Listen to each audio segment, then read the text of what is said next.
And I'm live. That is pretty cool. Today is 1st of November 2025, Saturday, and that is the whole introduction. And let's just start solving questions. That is the main thing. Tmux set, Tmux attach, target is CP, and the greeting message, best day ever, like for real. Bro, this is real. Don't forget. Yes, it is real. Yep. And code forces. Yesterday, something happened with code forces, and code forces was down, but now it is up. So that is pretty nice. Up and down. Wait, yeah, that is the thing. Stop this and cool. Now, shit, there have been new questions, but the rating is different. Okay, let's let's do something different.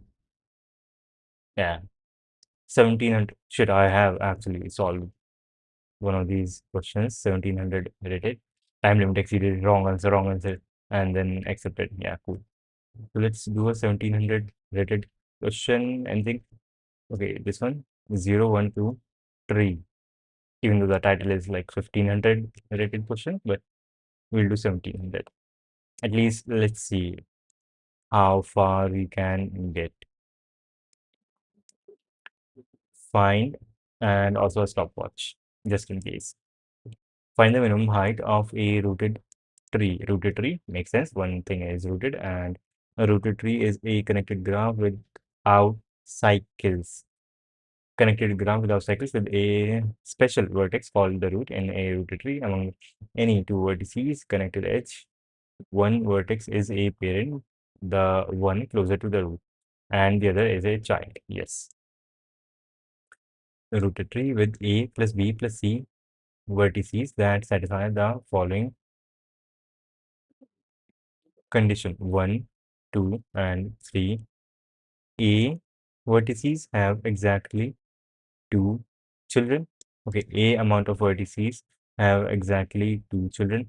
B amount of vertices have exactly one child, and C amount of vertices have exactly zero child. If no such tree exists, you should report it. Okay, the distance between two vertices in a tree is the number of edges in the shortest path between them. Number of edges in the shortest path between them. The height of a tree is the maximum distance from the root, from any of the vertex to the root. Okay, output for each test case. If no tree exists, output -1, otherwise output one integer. The minimum height of a tree satisfying the following condition: A, B, and C. And there are cases when this thing is not possible. A, B, and C. A, B, and C, we have three things. A has exactly two child. B, number of things have exactly one child. Okay, so nothing has three children. That is one thing. And that is one thing. C amount of vertices are the leaves. There are C amount of leaves in the whole thing. And if yes, and C, I believe, and B vertices. I think we can think of B vertices as just like buffers. The actual number of B vertices does not matter. We can always put them anywhere we want. And the A amount of A vertices that we have increases the number of leaves that we are going to have. Makes sense. And C is C. Yeah, C is the number of leaves that we can have. Right. And when we have certain number of A vertices, and let me also post the question here. This is 1700 rated. So yes, we are just experimenting. A has two children. B has one child and C has zero child. And C would be the number of leaves we have, and B is only contributing in increasing the height of the tree. So yeah, we can call this a line. Line looks a nice name. Looks like a nice name. And then we have A.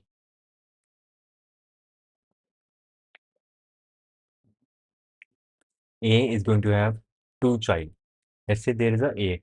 And now what I want to see, there has to be a relation between the number of A's that we have and the number of C's that we have.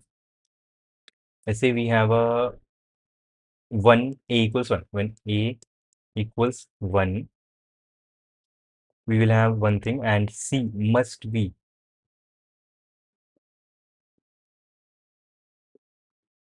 2. C in this case must be 2 at least. And then when A equals 2, we have one thing which is one root which is going to have two children, right? And then we have to put forward one more thing, one more node which is going to have two child. And there is like these two positions are symmetric, so anywhere. And then if there are some amount of B's, then those B's can come between any edge. Like that B could be here, we could apply like this, right? Or we could make that be the root, in which case here. But the thing is, it is not affecting the number of final leaves that we are going to have. And in this case, the number of leaves will be 3. Can there be like different number of leaves?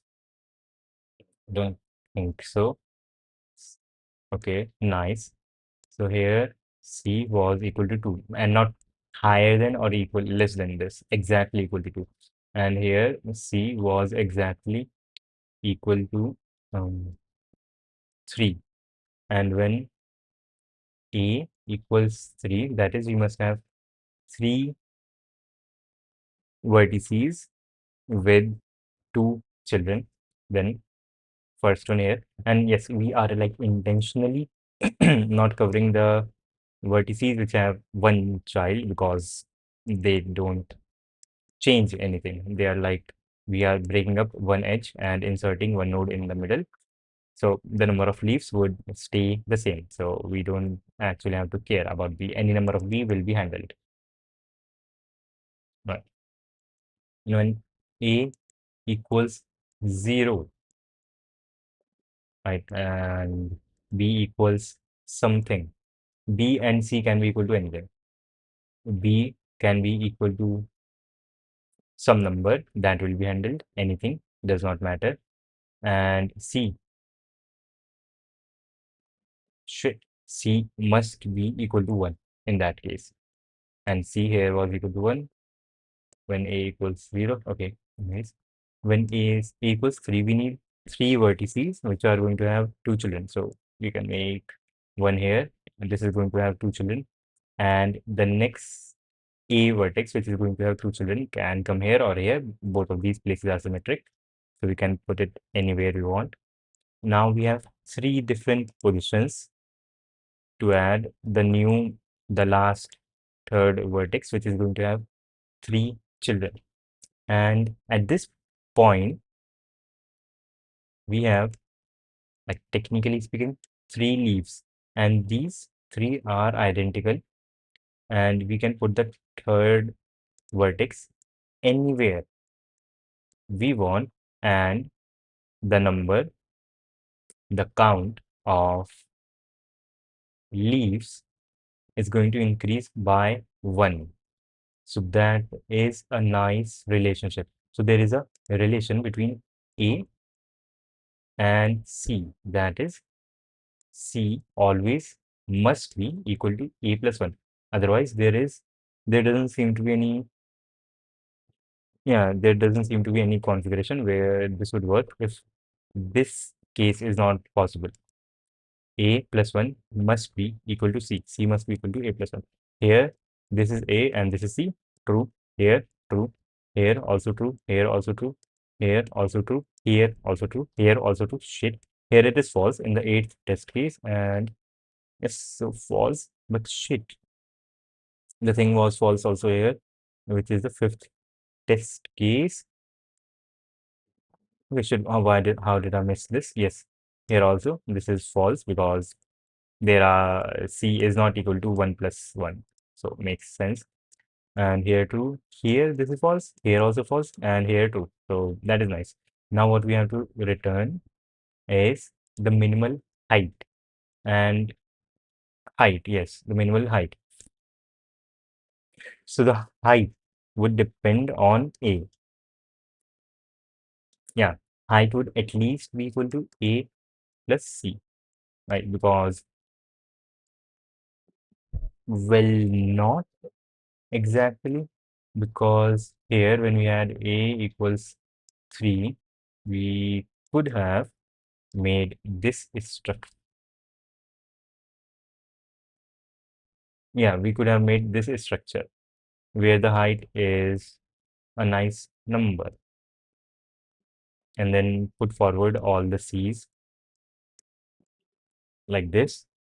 And then if there are any number of B's in the middle, then we would like to see, or we would like to insert them here. And the last ones, because yeah, like yeah, we have the most number of options here to spread these B's evenly. So I would suppose that first of all, yes, we will make this simplistic tree with A's and C's, and then we will insert the B edges, which then we will insert the B's B edges. Makes sense. And the height of the tree, this has to be log of something. Here the initial height would be,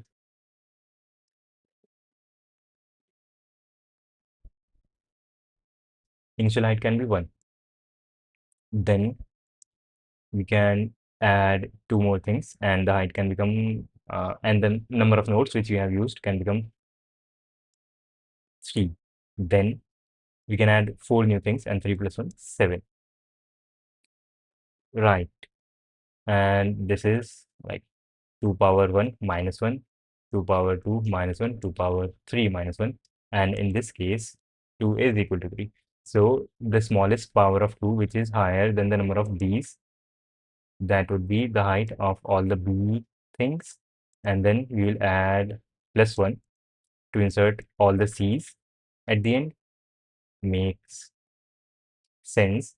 And then we need to figure out how many edges there are in the like last things, which is just the, which is, which is the number of C, the number of leaves. Yes, makes sense, which is the number of leaves that we have. And then this is good. Hello, how is everything going on? This is the question. And I don't know, this question is like 1700 rated, but this makes sense somehow. This is like making sense. And I think we can do this. Was mental limitation. Okay, makes sense. So we can, what we are able to till now figure out is if the tree is possible or not possible. We know that much because we must have A plus 1 equals to C. That is one thing that we must have. Yes. And then we will figure out this minimum height, which is going to be 2 power something, or we could say log ceiling 2 of A. Makes sense? The small, yeah, the upper limit ceiling when we take log of A with 2. Makes sense?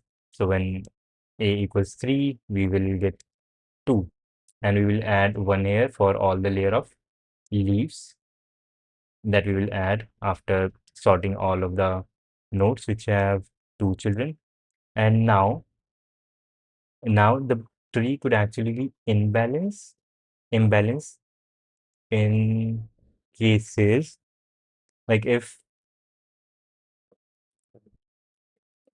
a equals this original height, let's call this x equals log 2a, right? And if we have a equals x power a equals 2 power x minus 1, or let's say extra the extra the free amount of bees bees that we can add without changing the height would be, this is the maximum thing in the last layer, and yes, minus a, if this makes sense. And then if there are more bees, then we will spread them at all the leaves, which makes sense actually. And how can we, like, if let's say we have four leaves, right? Then we will divide b by c and we'll take the upper limit and add that to our height. Shit. This makes total sense and we can work with this. Lazy update.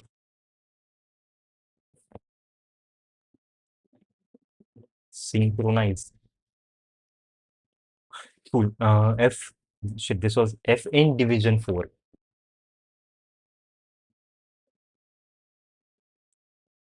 Not this. Boilerplate.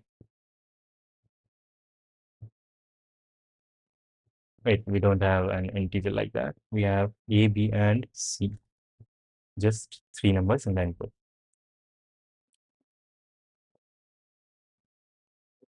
Yep. A, B, and C. Taken A, B, and C.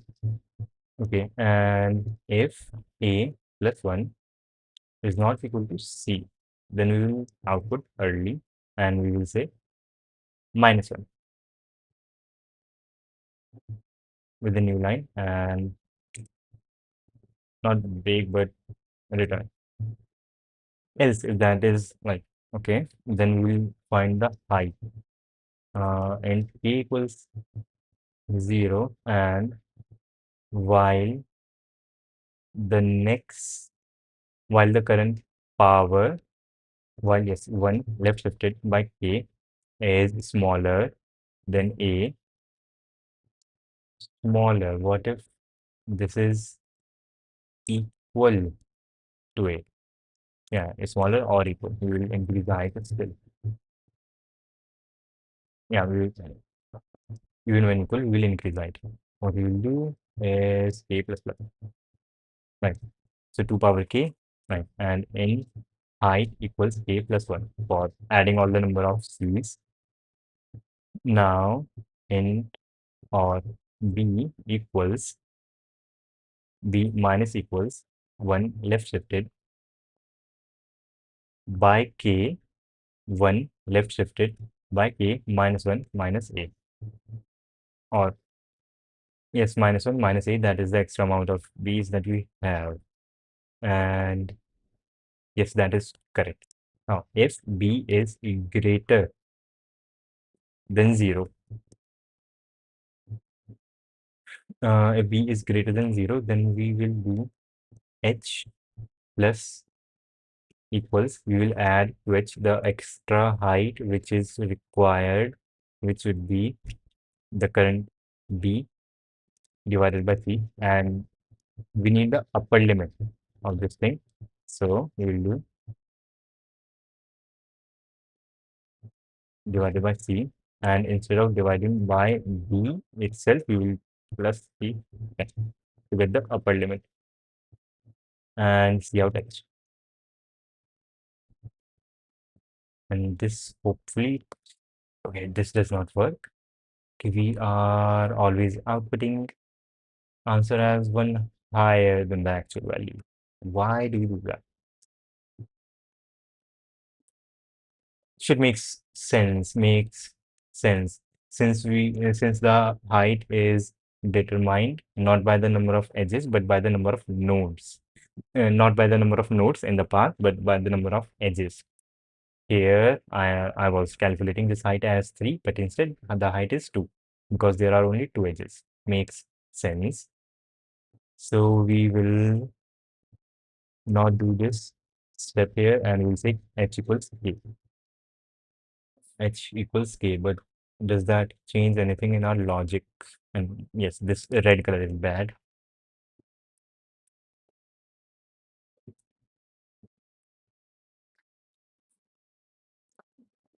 Looks good.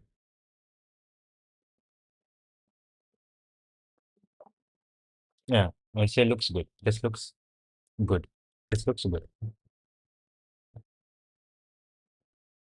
Okay, this also works. Okay, submit. Let's see. Okay, and should hopefully code forces is okay. Yeah, it seems to be okay. Yesterday, it, like got drunk and wasn't working, but now it is. Okay, it keeps on running, but okay, and we cannot stop the timer just yet. Okay, now is the test. Test two. Does it work? I would suppose this works. This works. This does work. Okay. Shit. We are genius. That was 1700 rated. So that is nice. And also, this wasn't very difficult. It's like literally wasn't very difficult. 1700. This wasn't difficult. Hmm. Let's see the tutorial for this one. That was, yes. I forgot his name, but he's a nice guy. Full Metal Alchemist. And this one, second last, from Division 4. Note that since the tree has a plus b plus c vertices, all vertices have 0, 1, or 2 children. Call a vertex a leaf if it has no children. The idea is to grow the tree from the root by adding 1 or 2 vertices at a time. Formally, start with a root which is initially a leaf. Repeatedly add 1 or 2 children. And I have to say, I didn't consider the case even when a was equal to 0, we would have 1c. What if we just had 1c and everything else equal to 0? In that case, h would be equal to 1. Yeah, because, yes, because we are saying 1 left shifted by 0 is equal to 1, and that is not smaller than 1. Okay, but then here,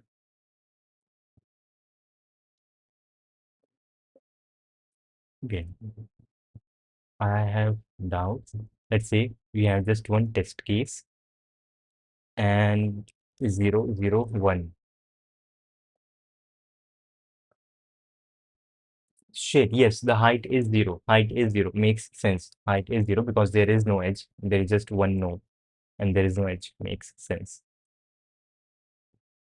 Start with a root which is initially a leaf.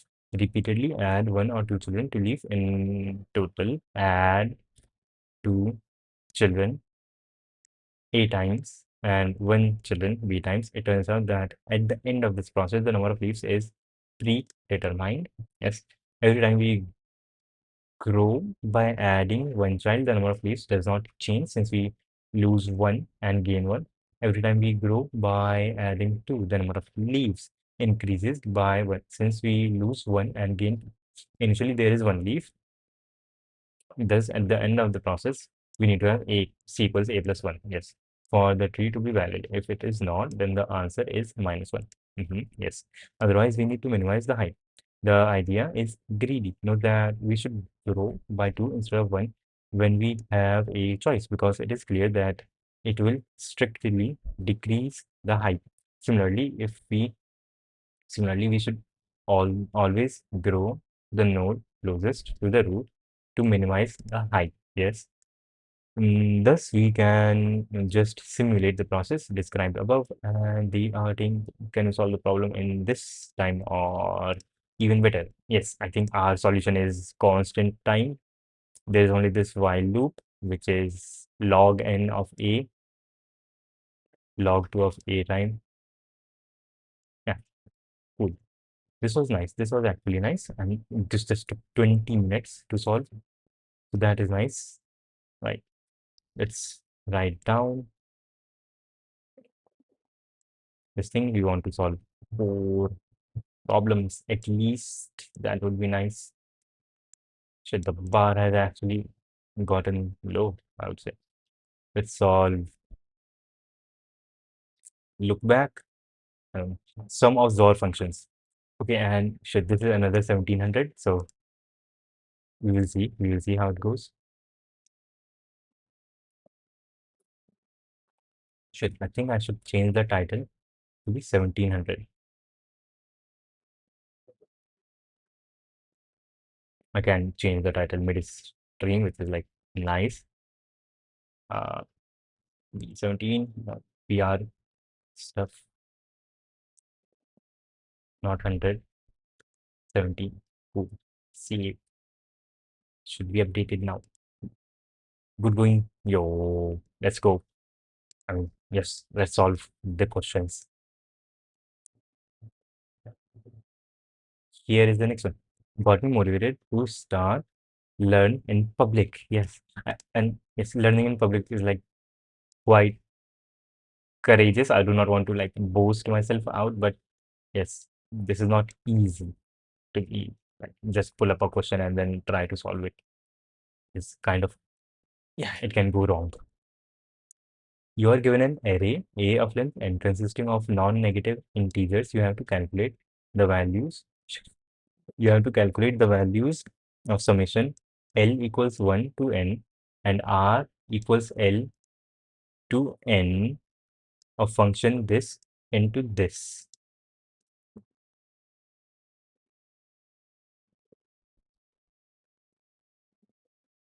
Okay, where FLR is defined as this. Since the answer can be very large, print this. Okay, calculating FL is easy. We can calculate FL by writing a prefix OR, but we do not. Okay, this is like pure mathematics.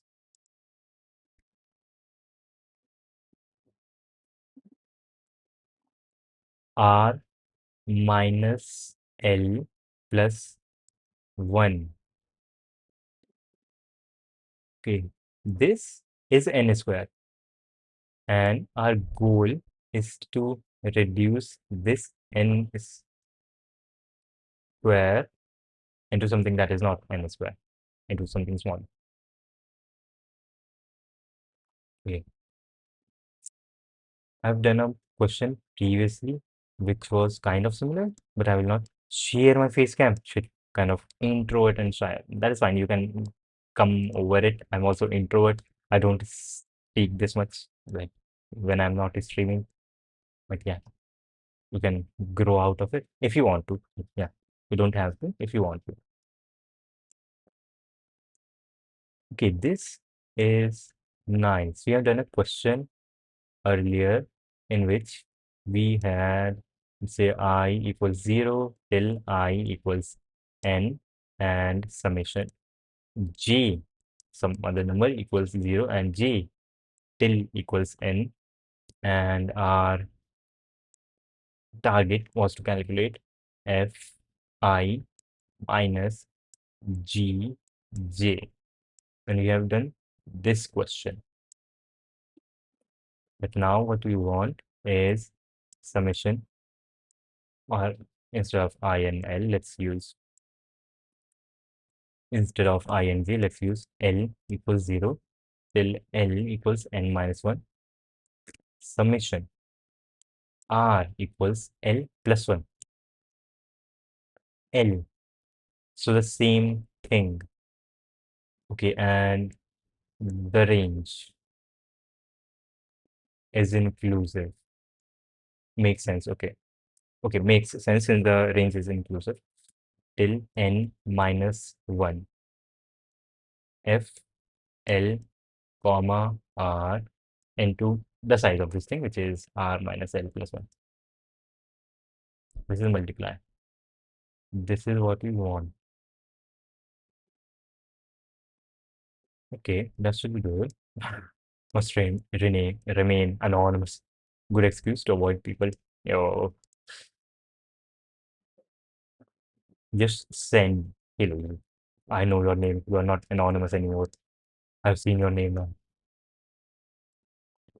Okay.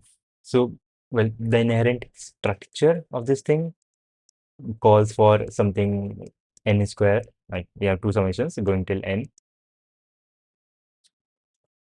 I think we and this thing is easy to calculate. This part is easy to calculate. We can use a prefix I, prefix array I, where prefix I, let me write like this, which is better.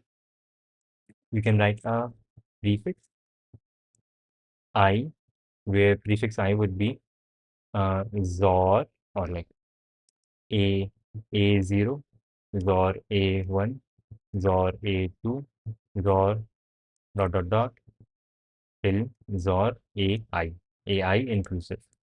So we can write something like this to calculate this part. That is nice. And this is just the length of the range, and the range is inclusive. Let's work with this. 1, 3, L. When L equals 0, R will also be equal to 0. R will be equal to 0. Or let's write a table where on one side we have L and on the other we have R. Right. That is a very nice table. Shoot.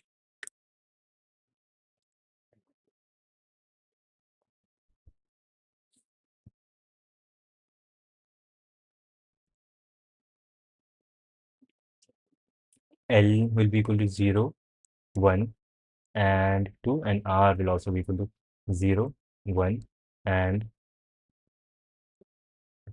2.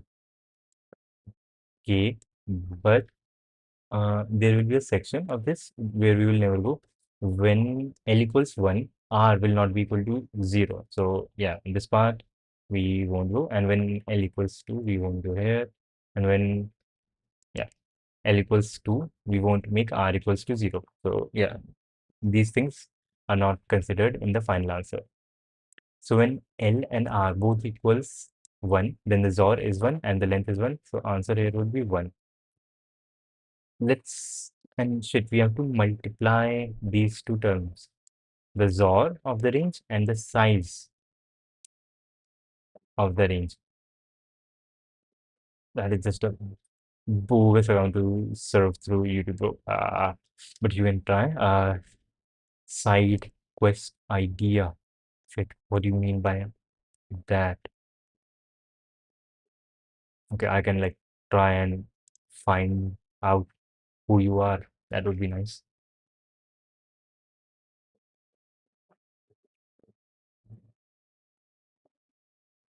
When L equals 0 and R equals 1, this is the range, size is 2, and the XOR of 1 and 3. Here we have 1 into 1. Here the size is 2, here the size is 3. Here the length is 1, here the length is 2, and here the length is 1. First we have written the length, and on the side you will have the XOR. Here the XOR would be equal to 2. And right, and then here the XOR would be equal to 0. Yeah, makes sense. Cool. And here the XOR would be just 3, and here the XOR would be just 2. Okay, and here the XOR would be equal to 1.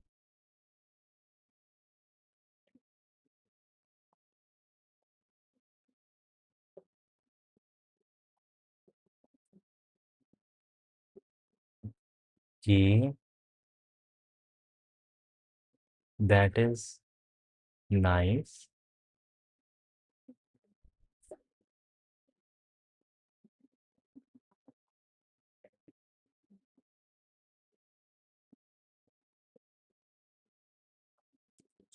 But how can we do this faster? This is like pure mathematics to increase the speed. Hey, can you suggest where to learn bit manipulation? Yes, I would say you can go to the general thing, CPHB, Competitive Programmers Handbook, and there is a section on bit manipulation, bit representation, bit operations, representing sets, bit optimization, and dynamic programming is kind of complex. I myself do not understand, but if you can read this part also. But these above parts are pretty nice about how we can represent bits and how we can work with them. But like to get comfortable with bit manipulation, I would say you should do questions on bit manipulation. That is more important than knowing what things are. Yeah, you can do questions on it. Hello, can you give me a problem set for reaching people? You can just do CP31. Yeah, solve these questions. That is nice. I reached people because of this. And can you provide the link? Yep. Hello. And wait, link for the CP handbook. You can just look up CP handbook. And yes, there you go. At cses.fi. FI as in Finland. And that is the book. It is taking time to load, but yeah, that is the book.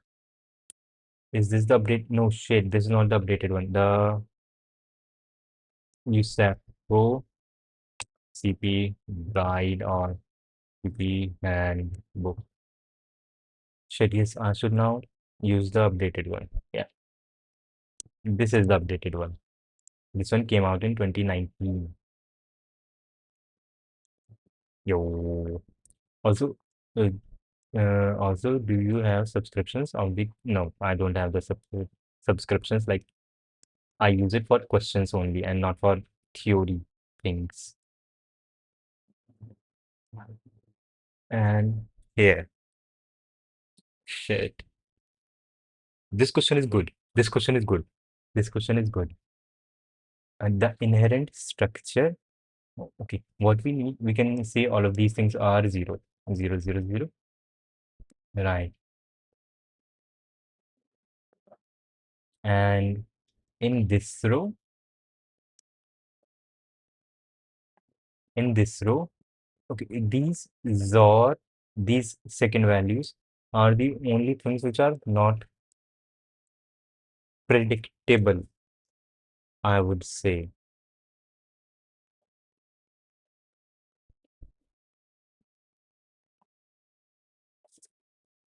And if we do write this down, then let's say we take all the things with the length 1. For length 1, for when the length is 1, it is just the sum of all the numbers. AI plus A2 plus A3 plus dot dot dot dot dot plus AN makes sense. When the length is 2, then what we have is A1 XOR A2 plus A2 XOR A3 plus A3 XOR A4 plus dot dot dot plus AN minus 1 XOR AN, and this goes on. We can iterate through the length, but is there a way we can use to calculate this sum? To calculate, if we can calculate this sum in l- log time or using maybe some prefix, that would be nice.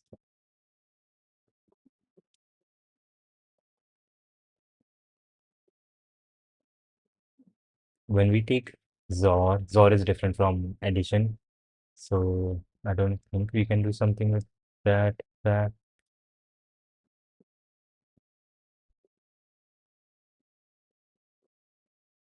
And also then we will have 3 into A1 XOR A2 XOR A3 dot A n minus 2 XOR A n minus 1 A n XOR.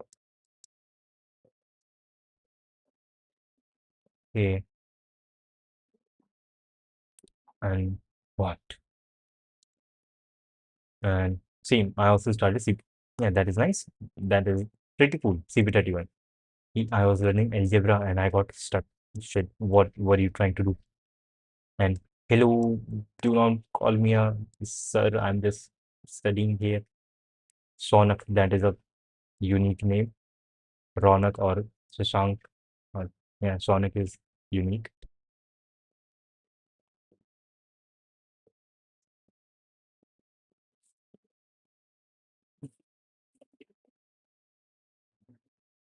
Okay. Now, what we are looking for is some pattern which we can use. Right? This is the final thing that we want to calculate. Fill this grid and add up everything, but the time complexity would be too big. It would be like O big O of n square. And our function that we have is a l r multiplied by the length of L and R segment, L minus R plus 1. We do L minus R plus 1 when L and R both are included, and we don't do plus 1 when one of them is not included. And when we want the elements which are in between L and R, when none of them is included, then we do minus 1. That is kind of nice. Plus, plus. XOR. There was actually an article on XOR, not history, but what?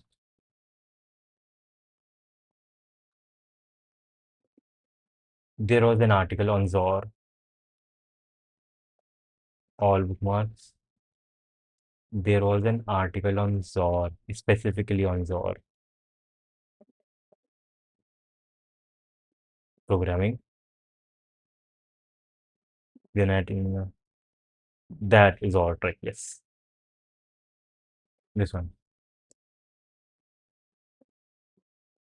But I guess we won't be going through this right now. I haven't read this. Bookmark bar. That is all right. Nice. XOR. XOR has memory.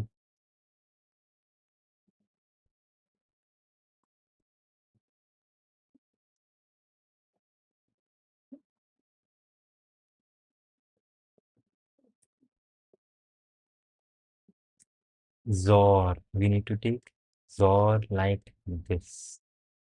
And yes, I have posted the question there. Why can A1 plus A2 plus B2 have factors in real numbers? What do you mean? Why can A2 plus B2 have factors? What are A2 and B2? There are no A2 and B2 in this thing. There is just A vector. I'm also restarting my CP. That is nice. Shit, you had left CP and now you're restarting is nice. Console.log. Okay, shit. Uh-huh. 1 left shifted by 1, that is 2, 2, 0, 1, 2, I, yes, I, and plus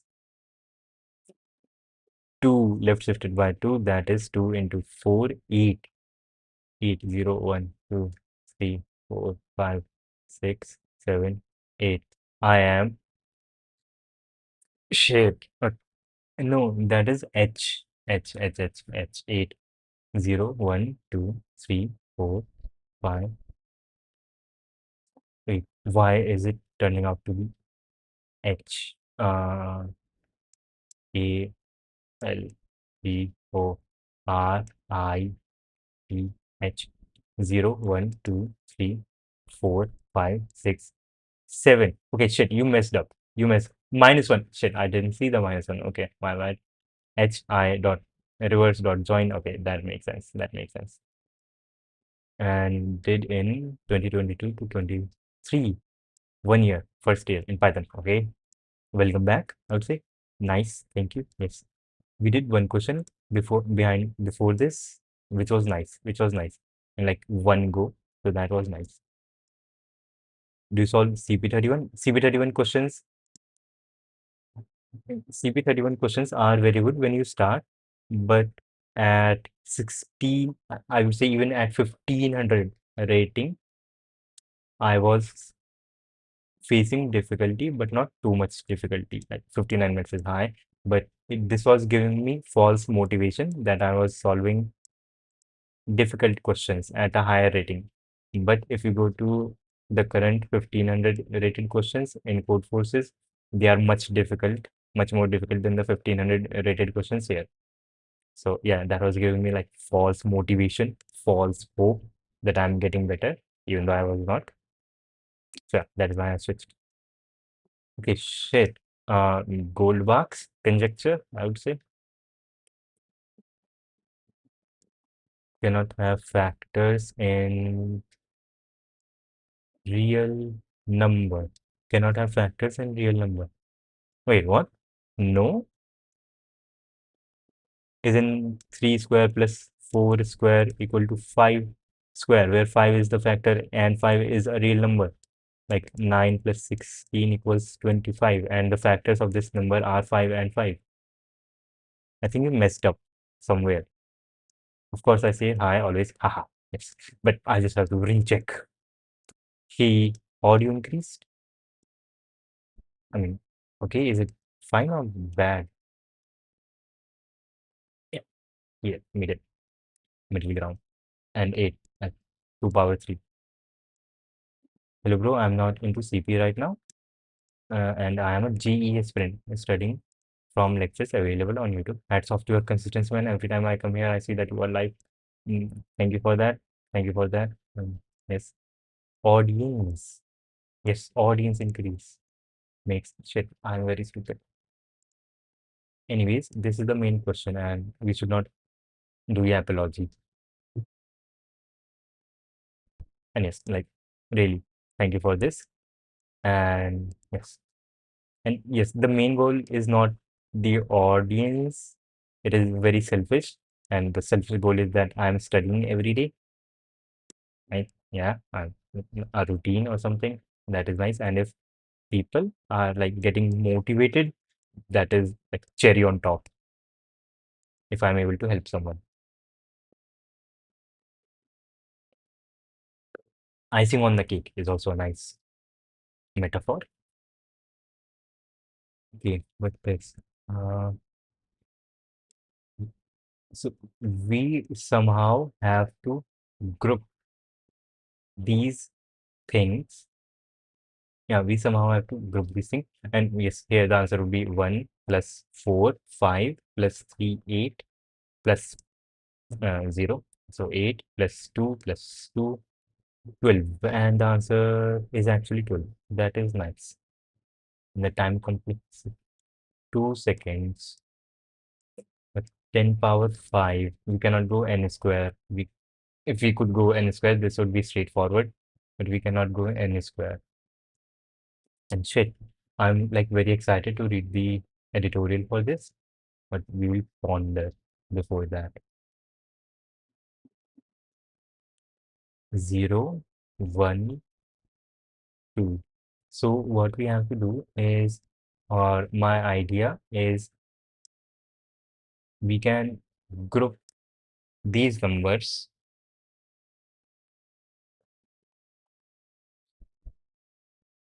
but the thing is, we do not want to calculate all the possible XORs of all the possible ranges. If we are doing that, that is going to take n square time. We do not want to give n square time. That is bad always. Oh shit. If we if we like have four numbers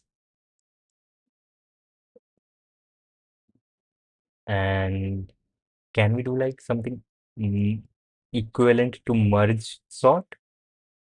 Like to calculate the whole thing, we need the answer for this much, we need the answer for this much, and to find the answer for this, we will need the answer for this, for this, for this, for this. But the thing is, these ranges can also overlap. Let's say, yeah, that is our base condition when the size is just one, which will return the number in the current box. Then the function which was trying to calculate the answer for this thing would take, yeah, since it has take, since all the possible lengths are 1 and 2 in here, then since already all the lengths of smaller size,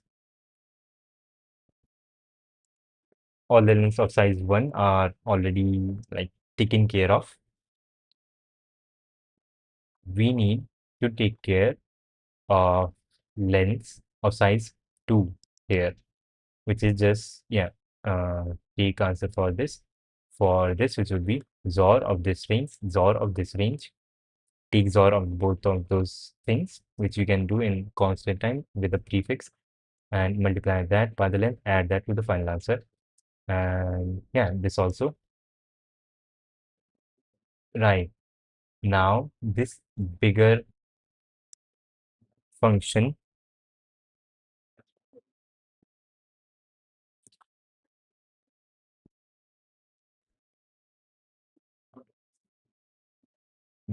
there is no like dependency here, is there? No.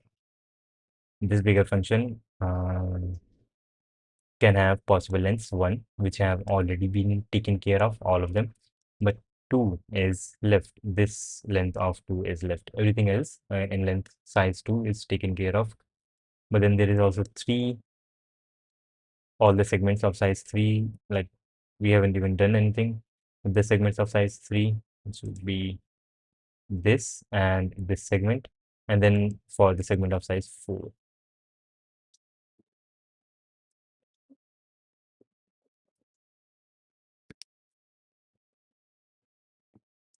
Okay, I think instead of binary search,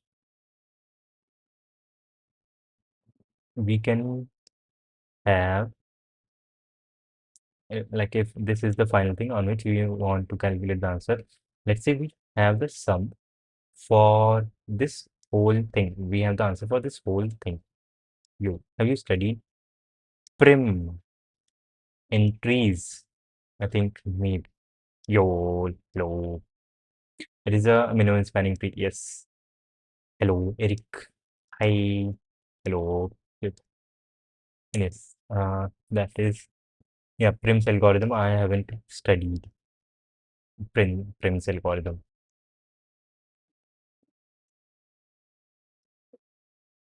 When we have calculated, okay, let's go from bottom to top. In the first example, we had 1, 3, and 2. Let's say we are at the start only considering one thing. And yes, let's write the function L R multiply by the size of the segment. L and R both inclusive, R minus L plus 1. This is L, right? And if this is our range, then sum is just 1, size is 1, XOR is 1. And when we increase our range by one number, we already have this thing. Or let's write this for a general number. If we have the sum for this whole thing, what else would we need when we add one number to this? When we add one number to this, we are saying that we have the sum for this whole thing on the left. Should this is induction, what we need, the new ranges which will be possible are this, this when we are increasing the range in starting, ending here, and adding all of the answers for all of these. And I think we can even write an array where xi would be the answer for starting from the first element till the ith element. Okay, let's say we have all of these values. This is the ith thing, and we have sum till I minus 1, answer till I minus 2, dot, dot, dot. And okay, so, but we don't want to go through the whole thing. If we can calculate this answer on the left in log time, that would be the desired characteristic.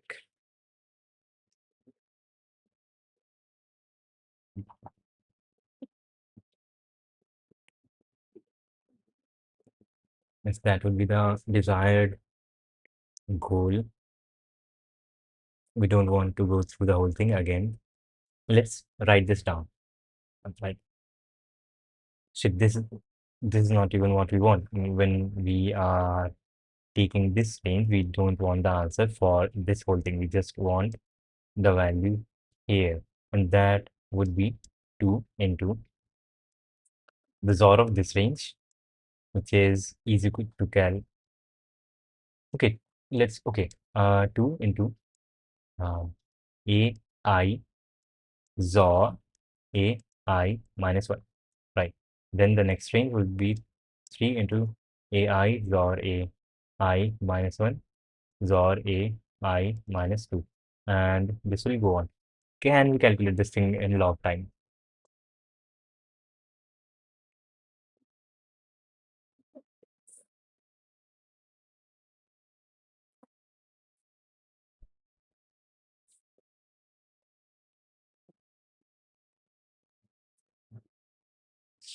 But the bad part is this.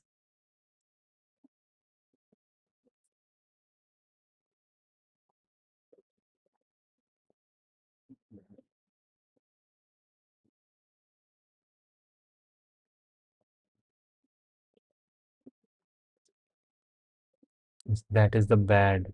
This is the bad part.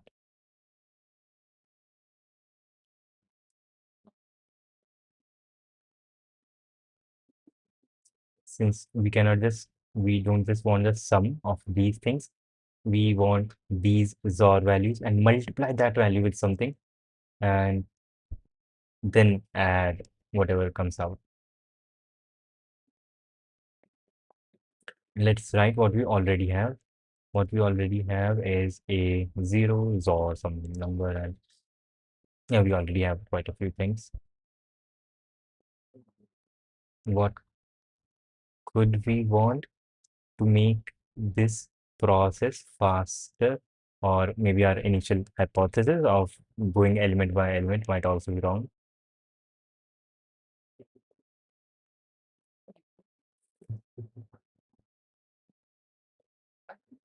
This is cool. This is cool. You gotta go. You try looking at individual bit occurrences. 1, 3, 2, 0, 1, 1, 1, 2, not 2, 2, 1, 1, 1, 1.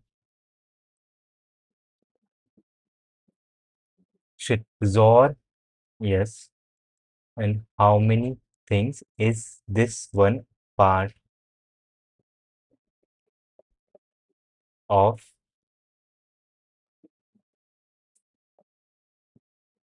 our final expression is like 1 into 1. Let's write all the things with length 1, 1 plus 3 plus 2, or all the XOR, all the possible XORs. XOR of one length 1 would be 1, 1, 1, 1, and 1, 0, 0, 1. XORs of size 2 would be XOR of these two numbers, which is 1, 0, and XOR of these two numbers, which is 0, 1, and XOR of size 3 would be 0. Shit. would be 0.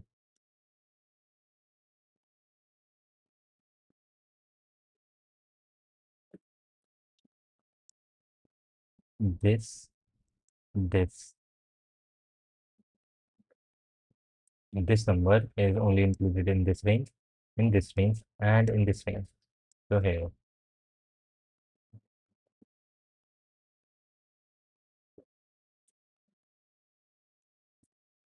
okay,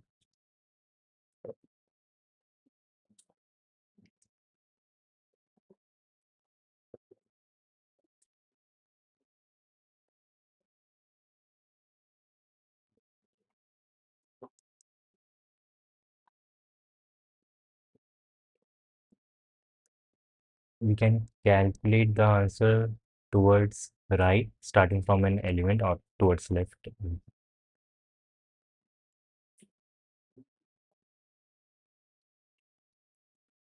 When size is 1, size could be 2, or size could be 3.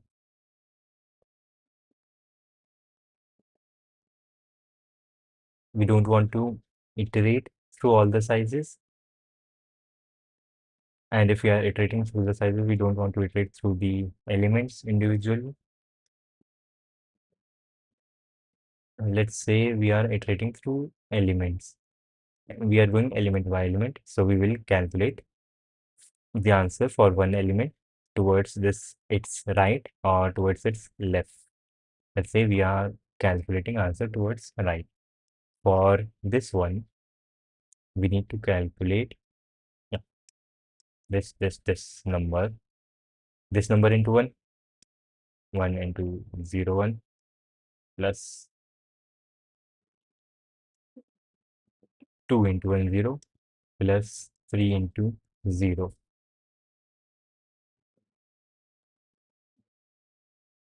This is into.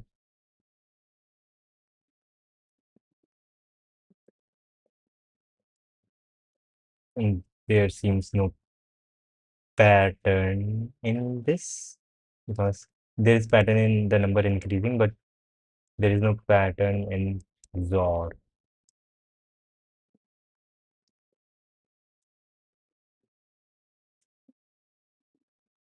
There seems to be no pattern in XOR. Yo, let's go.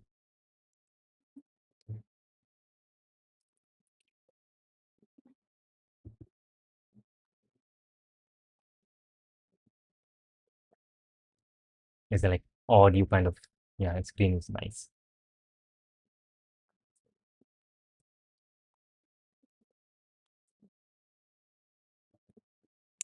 I think we were reaching a bit too high, but no, no, we can do this. 3 into 0, okay. We cannot go element by element. Maybe we can go size by size, what you said. I'm looking at individual bit occurrences. I'm looking at individual bit occurrences. 0, 1, 1, 1, 1, 0. This bit occurs 1, 2 times, 2 times. This bit also occurs 2 times.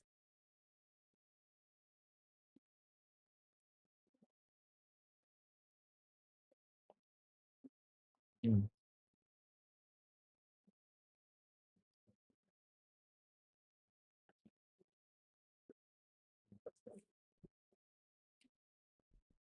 This, okay.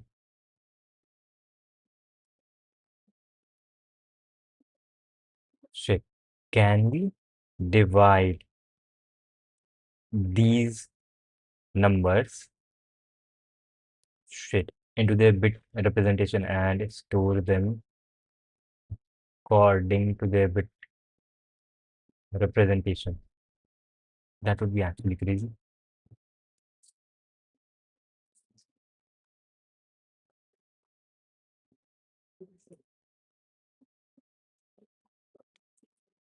Let's say, okay, we only have number like this, 1, 0, 0, 1, 1, 0, and we want to calculate the answer for this.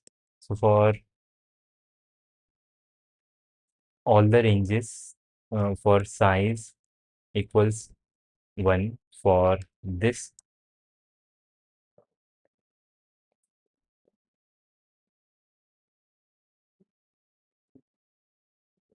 since we have like some number x multiplied by some binary number, we can write this as 3 into 1 0 plus 3 into 0 1, where this is binary and this is, both of these numbers are binary, and this is like 2, so answer here will be 6, and here 3 into 1 is 3, answer is 9, which is the actual answer. 3 into 3 9. So yeah, that is nice. We can split the numbers into binaries, and if we are looking at some particular bit, and also we don't have to consider this 0, I would say, and 3 into 1 would also be 3, but we will just left shift this by the position. Left shift 3 by 1, we'll get 6. So 6 plus 3 equals 9.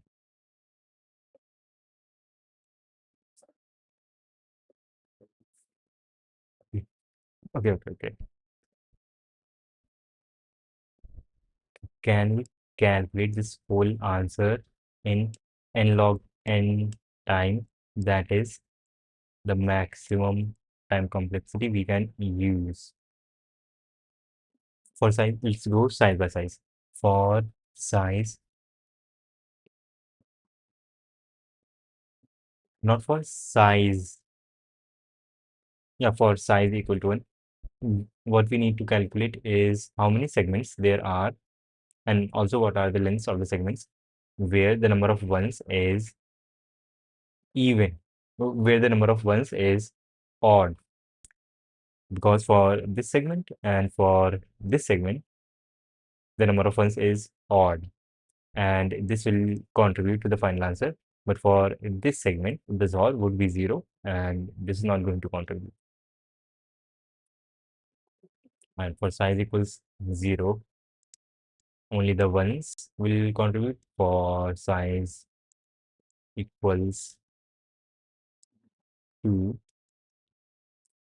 we have this segment, we have this segment, we have this segment.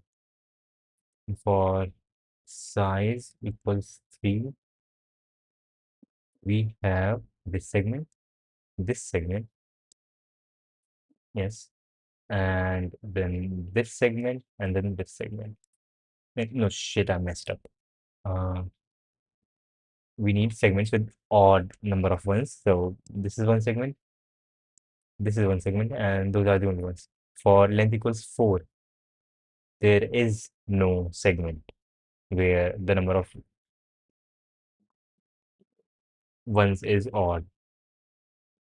And for length equals 5, there is one segment, which is this one. And for length equals 6, there is again one segment. So what we need,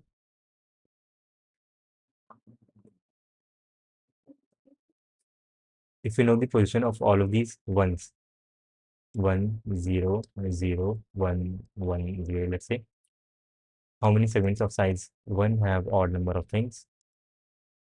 Answer is 3. For size equals 2, answer is again 3.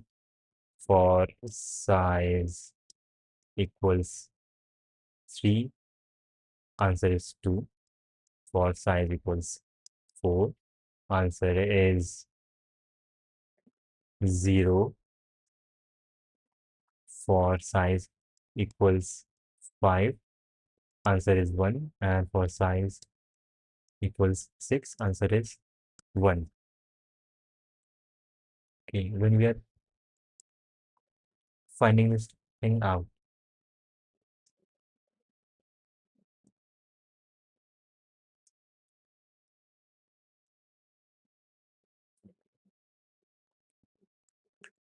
we have all the ones in this. Hello, how do you remain this consistent? Last time I visited till now, I haven't touched code by procrastinating. Just start. Like stop watching the stream and then open up VS Code or Newton, whatever you want, and start solving questions. That is the thing. Do not think too much. If you think too much, then your brain will start making excuses. So don't think too much. Just start doing the thing.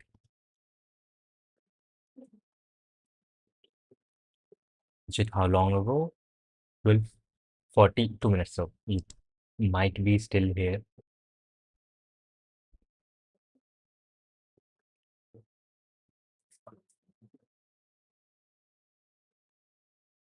Shit. This can be solved,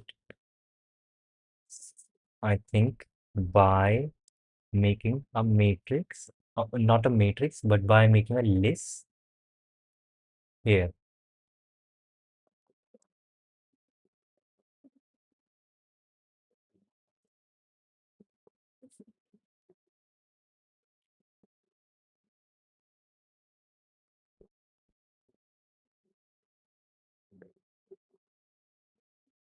When we are here and we will have a count of ones.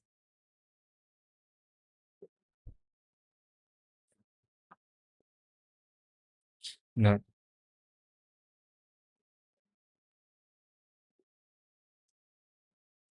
the only valid segments are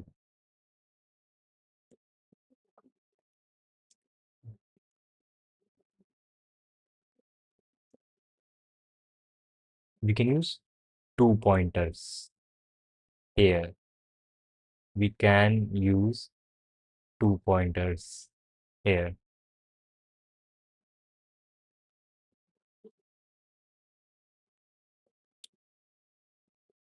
Yes, our left pointer can be here and our right pointer can go, no, say for in this segment, in this segment,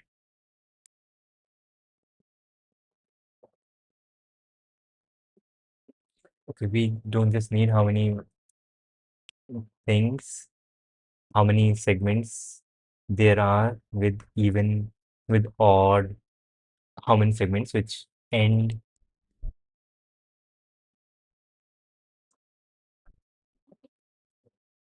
yeah, how many segments which end here have odd number of ones.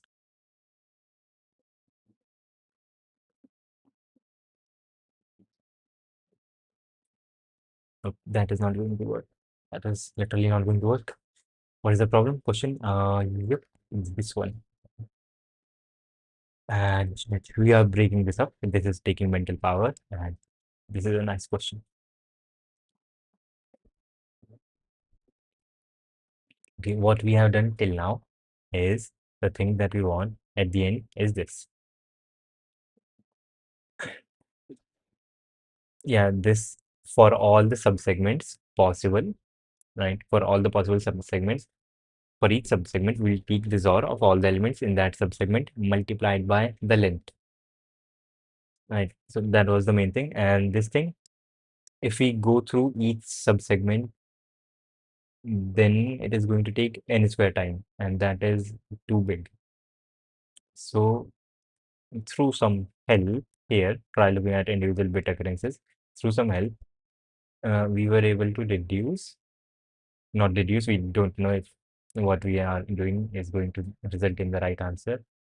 But the thing is that, let's say for any subsegment, if you have 3 is the length and the XOR of all the numbers in that subsegment turns out to be like, yeah, let's say 5. And if you write this 5 into bit representation, that would be 101. And you can break this down and you can write 3 into 100 plus 3 into 0 plus 3 into 1, which would also result in 15. So instead of finding out XOR of numbers, we are going bit by bit. And this here, 1010, you could think of this as one of the like ith bit, since there are 32 bits. This is, you can think of this as the ith bit in the numbers that we are looking at. And the first number has its ith bit on, and the second number doesn't. The third number doesn't. The fourth number does. The fifth number does, and this number does. Yeah. So we have broken up the numbers into bits, and now the segments which we are going to add here.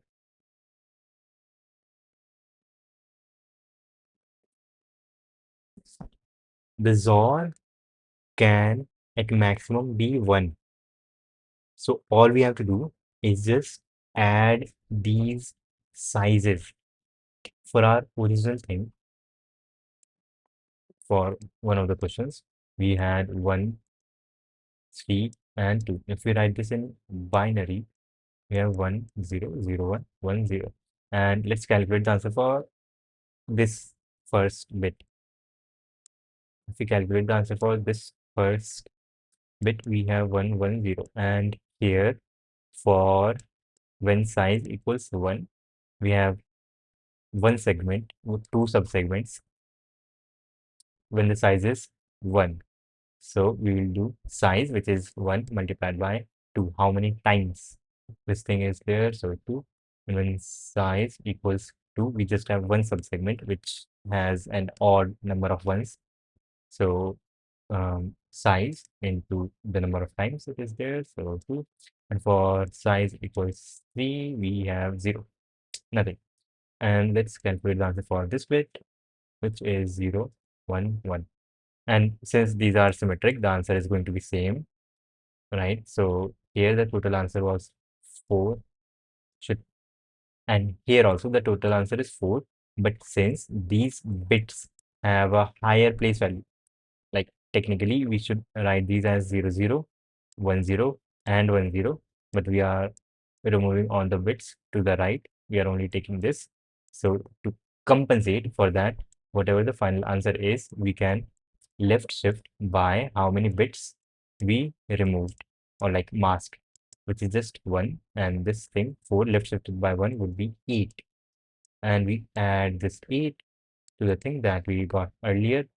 We have 8 plus, that is an 8. We have 8 plus 4, which is 12, which is like actually the correct answer. So that is kind of cool. But okay, do you have a specific routine? Because you regularly here, don't you go to college? I do not go to college. I mean, I have taken admission, but I don't go there. It is like not very good college.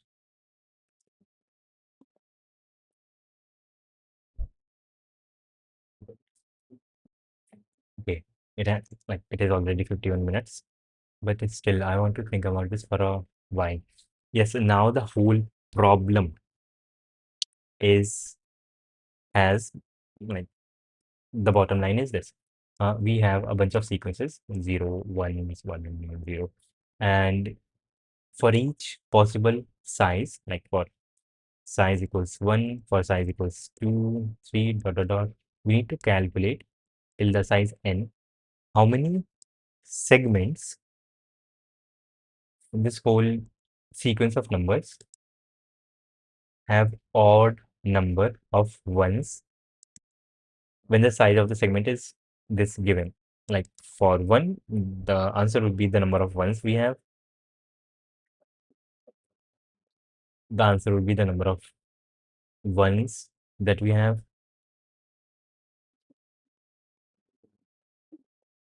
Right.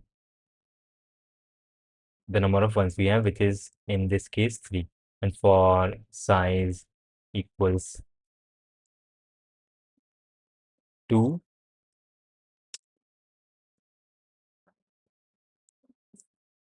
this, and this. We have 3 subsegments again.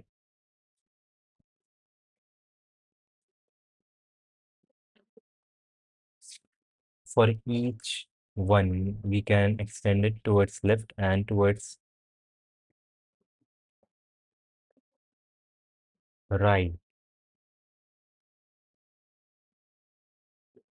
Wait, is this going to use a stack data structure? structure in some way.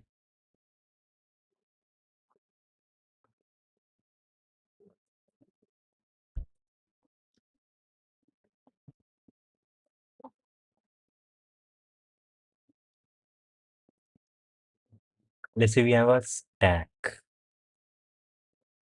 but okay, we'll figure it out as we go. Let's say we have a stack and we see the first element here, which is 1. We put it on at the top of our stack, which is at the bottom right now. Yeah, we put this number here,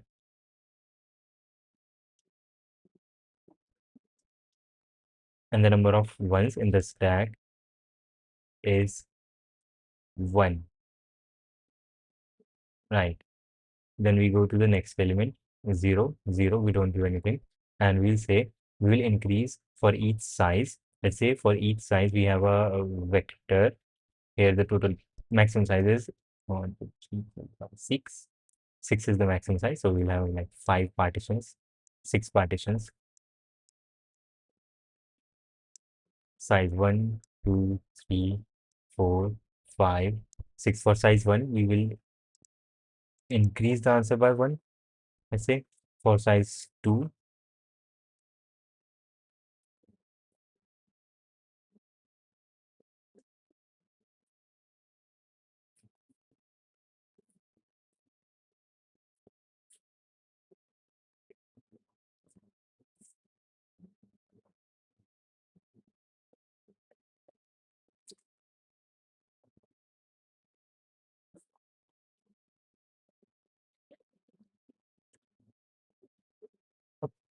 okay,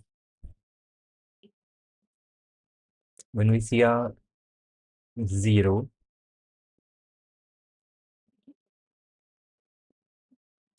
whatever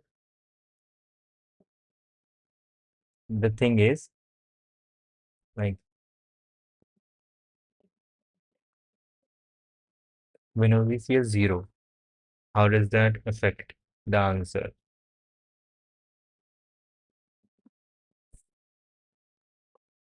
Starting from the index of this, it depends on the number of zeros that we have seen before this 0. If we are here at this 0, then this 0, how many segments are there in which this 0 could be included without changing the number of odd number of ones?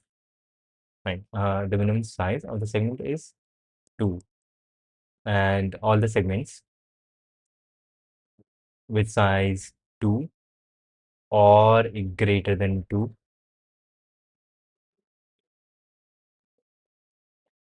their value is all the segments with size 2 and the maximum size onto the left, which is also 2 in this case, have their count increased by 1. But I might be like over complicating the whole thing. And then whenever we see another 0, then all the segments which have a size of 3 or greater than that have their size increased by 2.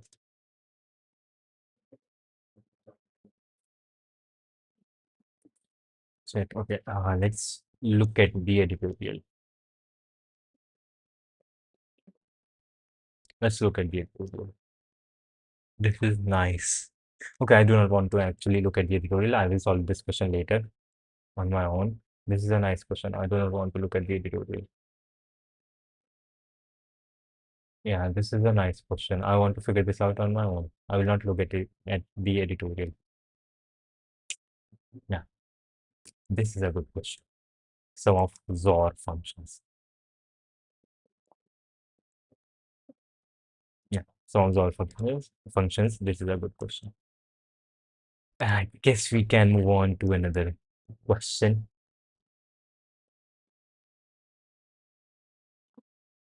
Wait, there was a question which like 10,000 people were able to solve.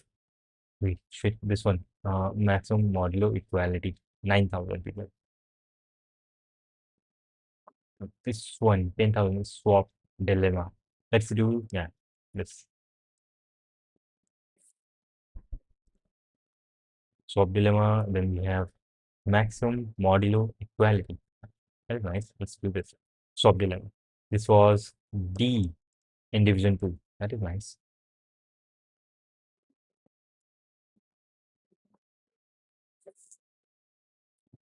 Okay, cool.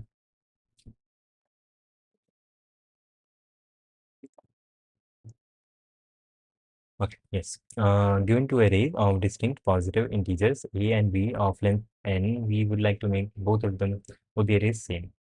Uh, Two arrays x and y of length k are said to be same if all of the elements are equal. Now, in one move, you can choose some index L and R. Some index L and R are always equal to or greater, and then swap L and R. Then choose some index P and B such that L minus R equals P and swap these two elements. Is it possible to make both the arrays the same?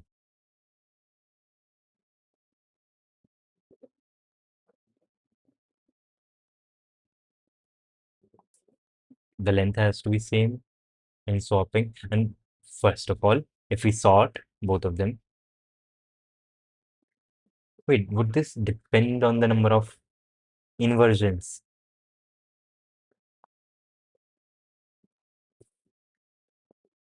Okay, now what I want to know is if we have a specific number of inversions, can we always sort the final answer? Can we always sort? Shit. If you have a specific number of inversions, then can we always sort the whole thing if you are swapping two elements which are adjacent to each other? Should I can? I think we can. I think we can. Yes, I think we can. If we have a array like this, five.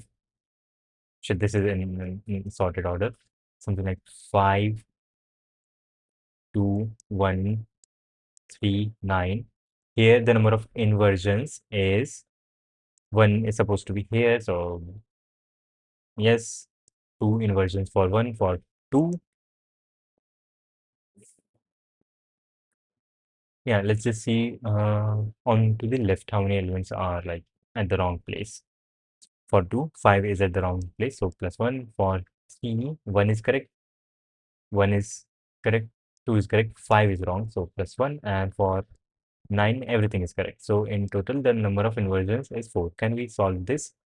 And just for operation, 4 bubble sort swaps in minimum. Well, this is an inversion. We can fix this by one swap. We will have 5, 1, 2, 3, 9. That is nice. Now we have 3 inversions left. We can share. Yes, we can do this. In every swap, we are fixing one inversion. So that is nice. If the total number of inversions is same,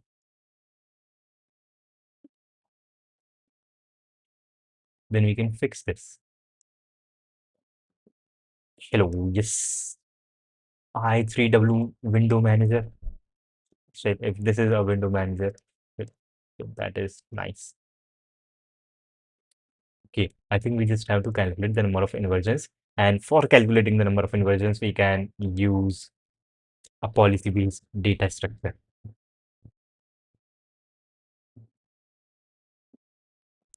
Here we have two things. Here the number of inversions is 0 in both. So yes, here the number of inversions is 1. Shit, yes, also mm, the number of elements have to be, if we sort both of the arrays, the elements have to be same. First requirement, and second is the number of inversions has to be same. Shit, not same, not same, but here the number of inversions. If the number of inversions Let's say we are only swapping the adjacent elements, and in one array, the number of inversions here in this case is 1, 2, 1 plus 2 plus 3, which is 6, which is even. We can perform an even number of swaps always without disturbing the other vector, that is 9 actually. So, okay, first of all, we will check after sorting if the arrays are equal. If they are equal, then we will go to calculating the number of inversions in the original arrays. And yes, in the original arrays. And after taking the absolute difference of the values, yes, after taking the absolute difference of the number of inversions, if that number turns out to be even, then yes, otherwise, no. Here, the number of inversions is 1, which is not even, so false. Here, well, the numbers are not equal, so yes, of course, wrong. And here, these are already there, so nice. Okay, shit. Yes, PBDS, policy-based data structure. We have everything here. LSP stop. We don't want the LSP to run. That, yeah, cool. And that is nice. We need ordered set. That is it. And here, in taking and take the whole thing in, and we'll create two vectors in A size n and B size n for an I and reference x and A take in x. That is very, very nice. And then find B, fill in B. Now auto C equals A, copy constructor, auto B equals B, and we will sort both of these, C dot begin and C dot end, and dot D dot begin and D dot end, and if C also bool okay initially equals not true, we will see how it goes. Okay equals C, C equals D. If C equals D, then okay, otherwise not okay. That is nice. And if not okay, then we will say standard output, no, new line, and return. But if okay, then we are here. Now we need to calculate the number of inversions for which we will go from right to left. Now we will go from the right to left and keep calculating the order of a key. So int in inversions in A initially equals 0 and inversions in B also initially equals 0, and we will create auto or ordered set in, yeah, O set A, uh, yeah, O set A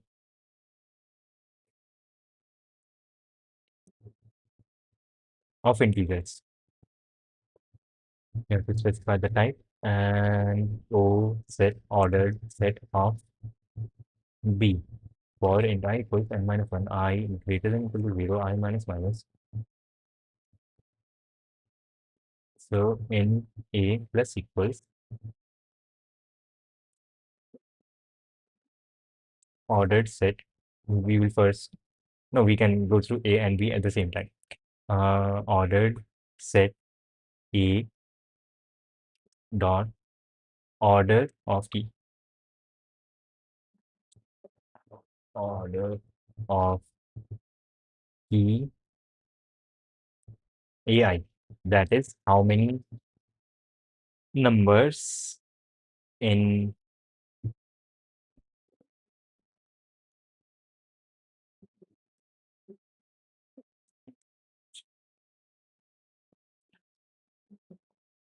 less than equal to comparator.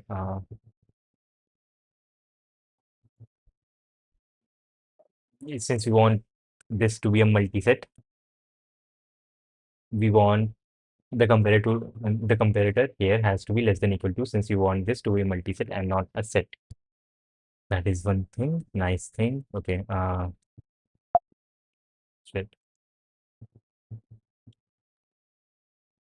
Less equals equal plus comparator less equal. Okay, that is the exact name, so this is fine. Less equal. Okay, order of key, right, in B plus equal ordered set B dot order of key, that is how many elements onto the right of Bi are smaller smaller than Bi. O set A dot insert AI and O set B dot insert Bi, and in this equals absolute difference of number of inversions in A, number of inversions in B. And if, and then C out, depending on if diff is odd or even. If diff is odd, then no. If diff is even, then yes. Okay. Okay. Moment of truth. And I think this is the method for calculating inversions. It's correct. This could be wrong depending on, like, what if this ordered set has two elements which are both one, and then I am asking for AI1, it should return 0. But let's see if it returns something else. No, no, this, I think, order of key is strictly returns the count of numbers which are smaller. But the thing is, here we are using less than equal to. But I think that is a different matter, but it might have some consequence. Shit. Being is not a thing, begin is a thing, and this has to be P, and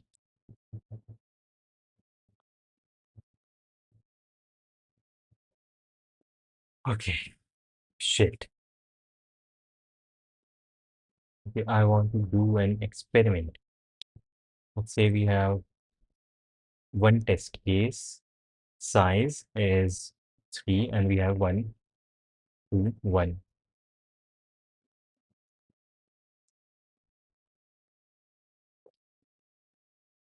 Yes, and then 1, 1, 2. This should say, no, this is false. No, okay. Correct.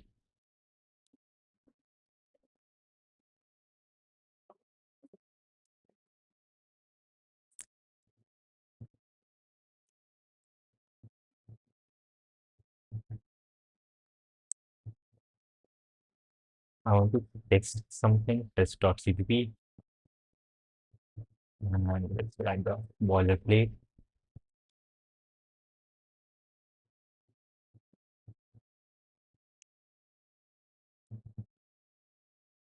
PBDS, policy based data structure, and we have everything that we want. And this thing here should be less equal because we want a multiset. And here we will say ordered set storing type integer t, and then t dot insert 1, and do this a couple of times, and t dot insert 2, do this a few times, and then see out. Yes, and then see out order, which is t dot order of key 2. And if this turns out to be 5, then we are good to go. And this is 5. Okay, shit. Okay, then this will work. Then this will work. This will work. 5 will work. Okay, submit. Let's see. Hello, good morning. Guten Morgen. Wie bist du? Ich bin gut. Okay, running.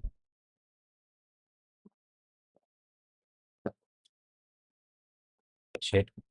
Okay,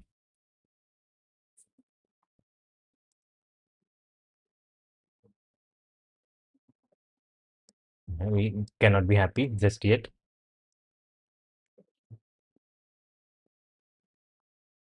Shit. Seems to be stuck or something. Okay, no.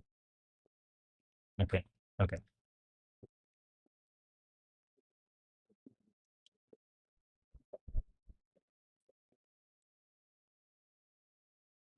Sweet, sweet. Okay, I don't know why you're facing so much difficulty while solving 1500 rated questions, and we are like flying through 1700 rated questions. This one we did in, I guess, 25 minutes, and this one in 15 minutes.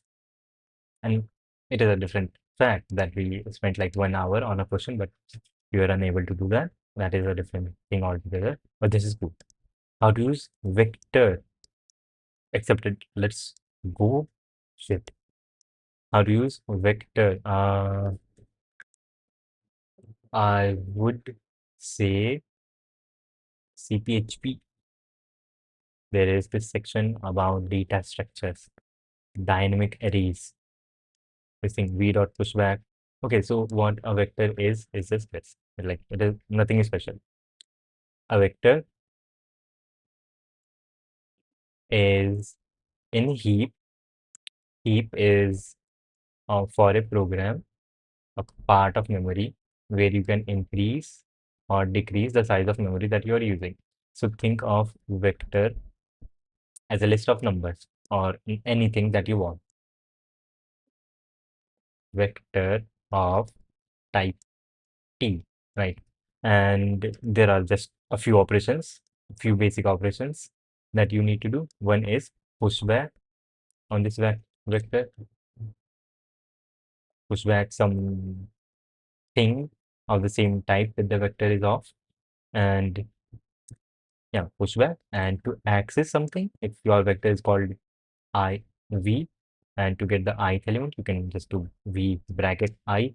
And if you want to get an iterator to the beginning of the vector, you can do vector dot begin. And to get an iterator to the end, you will do vector dot end, and begin returns you an iterator, or you can think of it as a pointer to the first element. And when what the thing you get by this, if you do plus plus on that thing, then the pointer will point to the next element, and so on. And end returns you an iterator to not the last element, but one past the last element. And this end element is not a part of the vector, it is after the vector. That is the thing. So yes, and yeah, that is nice, and that is, yeah, most of the things you want to do that would be done by this. And if you want to call some algorithm on your vector, for example, if you want to sort your vector, this sort function, if you go to the definition, sort C++, here C++, if you look at the definition, this says template is this sort function. The first thing is a random access iterator. We will not go into what random access means, but this wants a iterator to the first element and an iterator to the last element. And we know how to get iterators to the first and the last element. We can just do, if your vector is called v, you give an iterator to the first element by doing v dot begin, and the second parameter is an iterator to the last element, v dot end, and your vector will be sorted. That is it. That is kind of nice. We have them. Uh, think that would be enough. And also you can go to CPHP, Competitive Programmer's Handbook, and read from there. Dynamic arrays, that is vector. And that is good. That is good. Let's read about this question, editorial, and resolve the question. Check it out.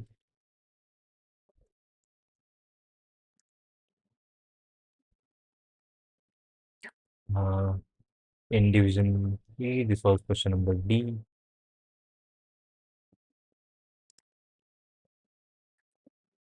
Havelock swap dilemma is the name, not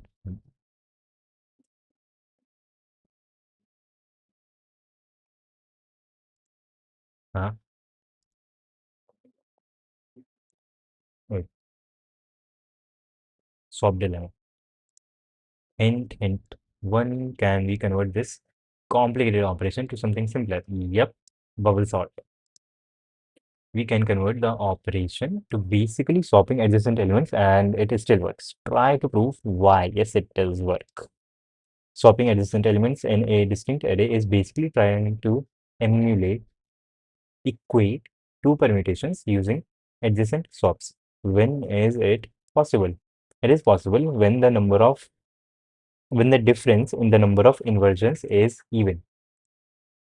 Inversions in a permutation, yes. Yeah. If both the arrays don't have the same multiset of elements, then trivially the answer is no, makes sense. Otherwise, like if we want to convert one array into another and we are not adding and removing numbers, and here we have five, here we also have five, but here we have a seven, but we don't have a seven. And since we are not adding and removing elements, they cannot be converted into each other, trivially speaking. Otherwise, we can convert any operation of the form L, R, P, Q to swapping adjacent elements multiple times. For example, swapping L equals 1 and R equals 2 and P equals 2 and Q equals 4 can be converted into 3 steps. Yes, this can be generalized for any such operation. An interesting observation is that swapping any two adjacent elements in a distinct array leads to change in the number of inversions of that array by 1, which essentially means the parity of inversions of the array gets changed. The parity of inversions has to be same. Makes sense. So if both the arrays don't have the same parity of inversions initially, they will never be the same parity of inversions at the end. Now, we will prove that when both the arrays have the same parity of inversions, then it is definitely possible to make them equal, which is exactly what we did. Not in the sense of parity. If A If the parity of both of these things is same, then the answer, the diff value here will be even. And if the parity is different, then diff will be odd. Yeah. So if diff is odd, that means the parity is different and we are saying no. But if the parity is same, then diff would be even and we will say yes. So now we will prove that when both the arrays have the same parity of inversions, then it is definitely possible to make them equal. Yes, it is. Yes, it is. Yes, it is. Yes, it is. Because like if there is if the number of inversions is not same, that is we have to do some x amount of extra inversions in one of the arrays, and we already have the other array sorted. We want to do x amount of extra inversions in this without disturbing the order of this thing. So we can only do that if x is or if x is even. Like if I want to, let's say there is an element, there is an element, and let's say x is 2, and I want to replace swap, do a swap here and do a swap here to make the thing work. So if since x is 2, x is even, I can swap. When I do this first swap, I can swap these two elements here, and now these are out of order. And when I do this swap, I can swap them again. Now they are back in order, so that is nice. So if x is even, we can always keep swapping the same elements in the other vector and reserve their order. But if x is odd, That would mean we have to do one extra swap here. And mm, when we do that, we will also have to do a swap here. But since this thing is already sorted, doing one swap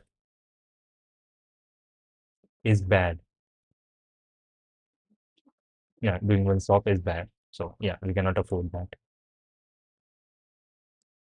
Keep using operations for array A of the form L to R, L equals 1, R equals 2, while changing the operation P, Q to different values to make the elements at indices 3, 4, and the same in array B as they are in array A. Now, since both the arrays should have the same parity of inversions at the end, A equals 1, B equals 2, and so on, our arrays A and B will become equal.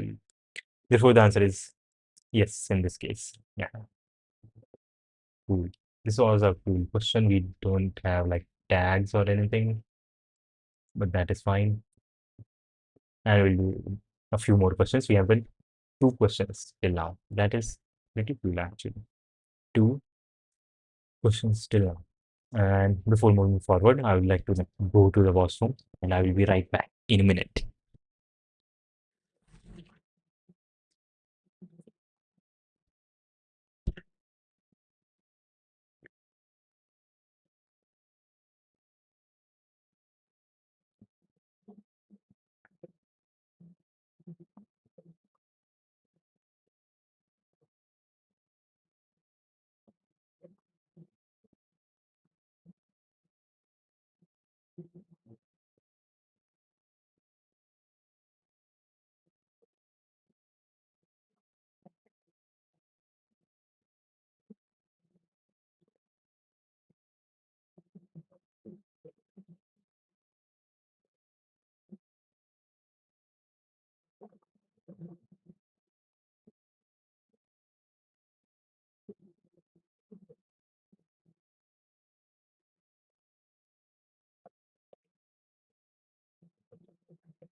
And,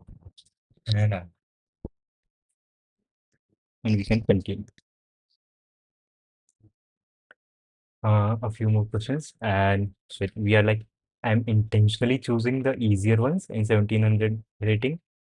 We first chose this one, which was done by 10,000 people. So it was like comparatively easier. And then we tried to do another one. Which one was this one? Sum of arrays or functions. Wait, this has been done by 9,000 people, but this was difficult. Let's do a difficult one. Can we change shit? Yes. Let's do the hardest one. Shit. This has been done only by 200 people. And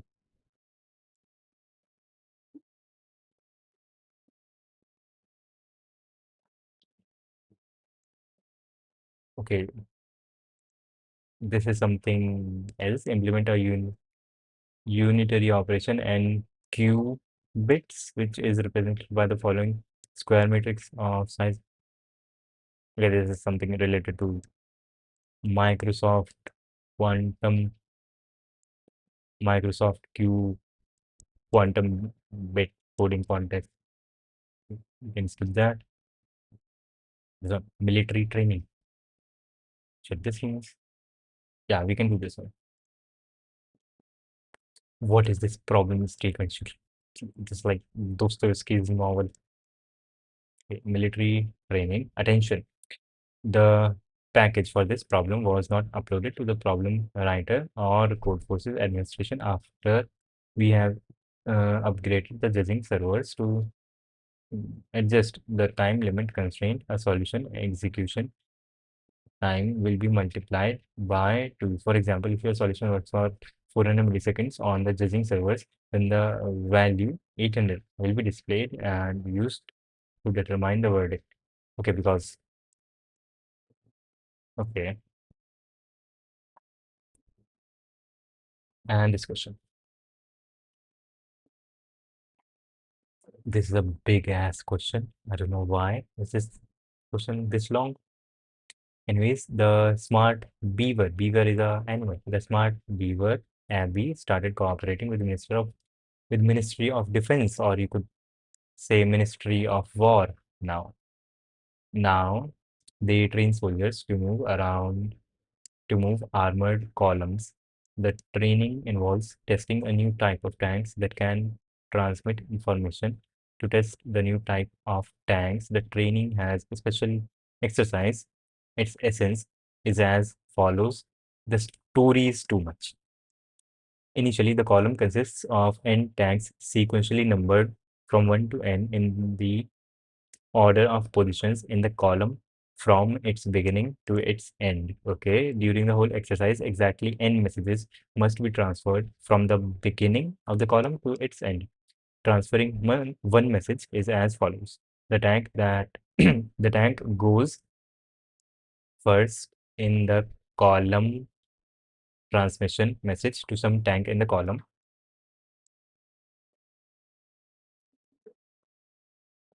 Okay, the tank that goes first in the column transmits the message to some tank in the column. Okay, the tank which receives the message sends it further down the column. The process is continued until the last tank receives the message. It is possible that not all the tanks in the column will receive the message. It is important that the last tank in the column should receive the message. After the last tank number n receives tank number n receives the message, it moves to the beginning of the column and sends another message to the end of the column in the same manner. When the message reaches the last tank, tank number n minus 1, that moves to the beginning of the column and sends the next message to the end of the are sending the like same message again and again. After the last tank receives the first message, it moves to the beginning of the column and sends another message to the end of the column in the same manner. When the message reaches the last tank n minus 1, that moves to the beginning of the column and sends the next message to the end of the column, and so on. Thus, the exercise is completed when the tanks in the column return to their original order, that is immediately after tank number 1 moves to the beginning of the column. If the tanks were initially placed in this order, then after the first message, their order would be this, and at some point, then order would be this, and so on. The tanks are constructed in a very peculiar way. The tank with number I is characterized by an integer AI, which is called the receiving message radius of this tank. Transferring a message between two tanks has takes 1 second. However, not always one tank can transmit a message to another one. Let's consider two tanks in the column such that the first the first of them is the ith in the column counting from the beginning, and the second is jth.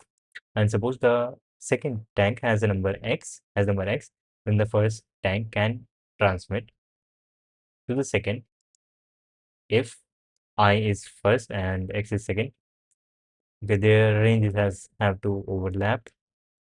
The Ministry of Defense soon the smart viewer faced the question of how to organize the training efficiently. The exercise should be finished as quickly as possible. We will neglect the time that we were given the number of tanks as well as the message radii of the tanks.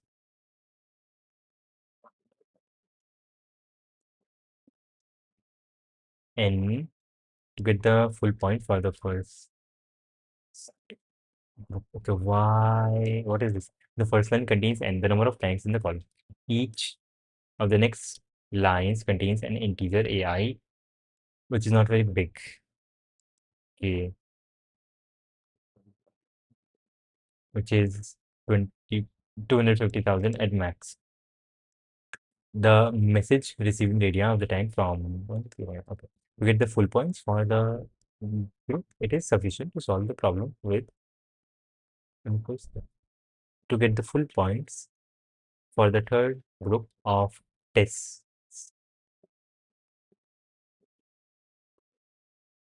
Print a single integer, the minimum possible time for transmitting the message. Okay, I don't get this part. And the question is crazy long. I don't know why the question has to be like this long. This is crazy. To get the full points for the first group of tests, it is sufficient to solve. Okay, this is, I've not seen anything like this. Like, Abby Cup 2.0 is waiting for it. Like this. This part does not make sense. I guess there are three sets of tests. Yeah. So our main goal is nice. Let's say we have three tanks, two, one, one. Those are the numbers on the tanks. We have three tanks.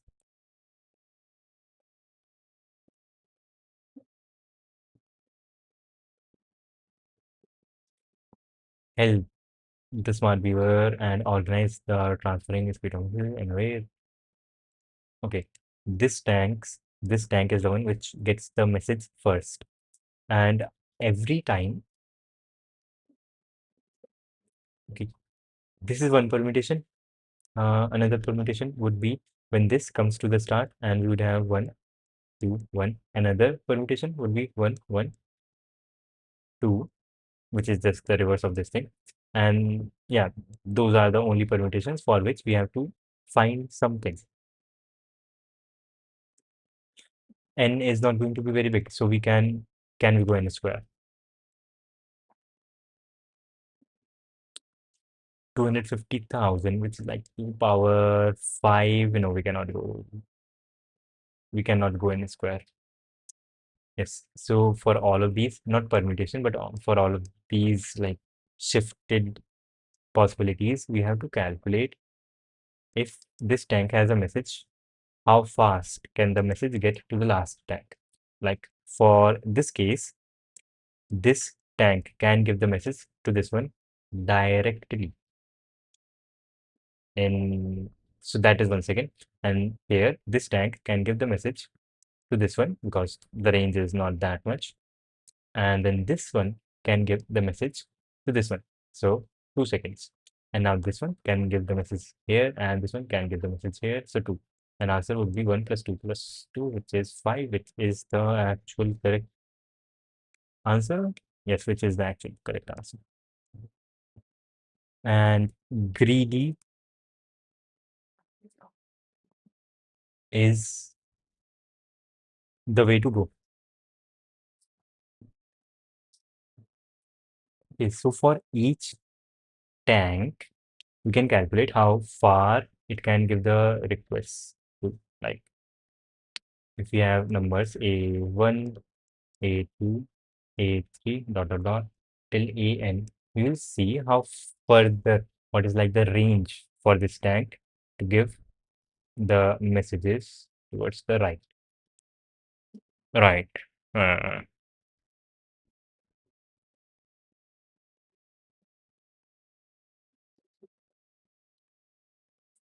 the worst answer. Okay, so the worst answer would be if there are n things, then there are going to be 3n things, 3n shifted configurations.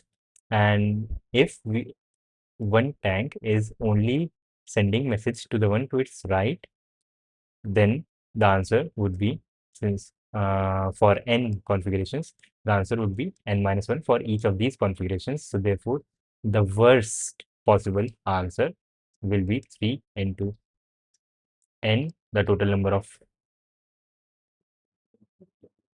what is 3 into n?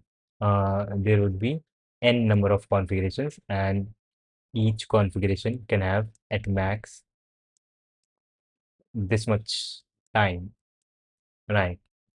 And yeah, yes, which is true here also.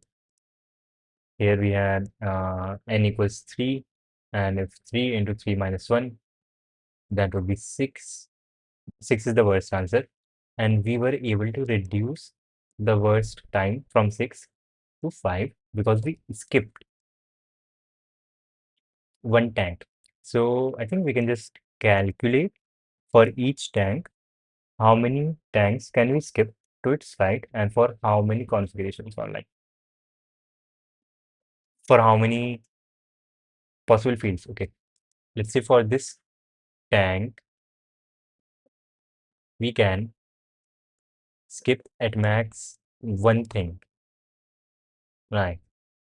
So let's say we have A1, A2, A3, A4, A5, A6, A7, right? And let's say for this tank, the best we can hope for is the furthest to the right we can send the signal to is let's say 5 till A5. Yeah, if it is A5, then how many configurations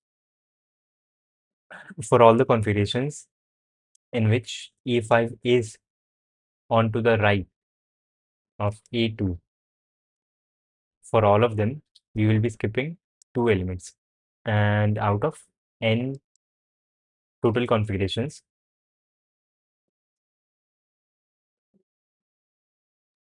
we will have A5 onto the right of A2 in,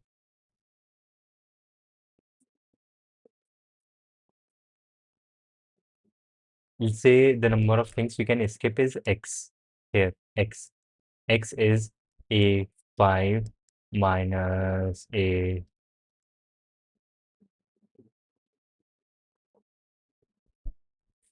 Shit. This also depends on what the thing onto the right is. Shit, yes. Uh, hello. Hello. How is everything going on? 9295. That is some number. Shit. The range for A2 also depends on the range of the number on the right. If the range for A7 is, let's say, 3, then A2 can send the message directly to A7 because the ranges add up. So for this example, when we have 5 twos, 2, 2, 2, 2, 2, the best thing we can do is this tank, when it has the message, it has a range of 2. So it can send directly to this one, and this can receive from this one and this one. So this can literally send a signal directly here. Huh? Wait,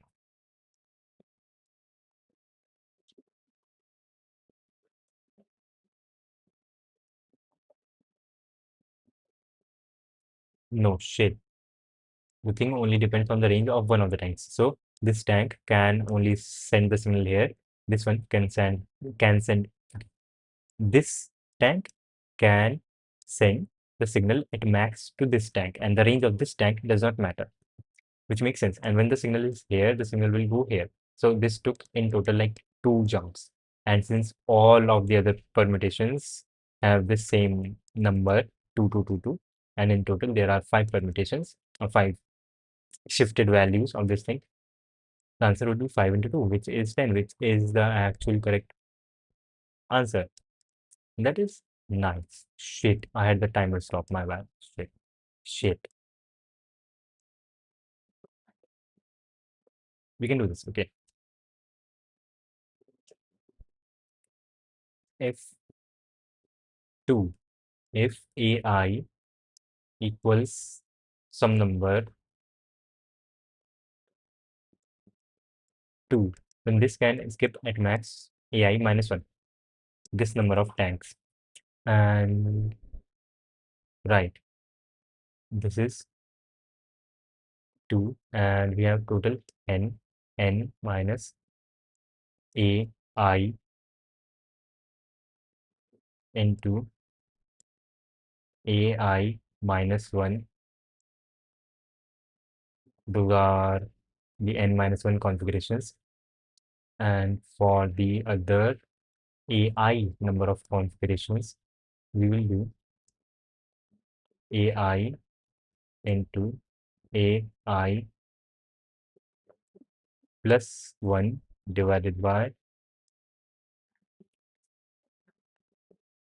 AI into AI minus 1 divided by 2. We will do this for whole AI and subtract this from the final answer from the total value, and that will be our answer. Let's go. Okay, we have the solution for this one. We can do this. Yeah, right. Some water.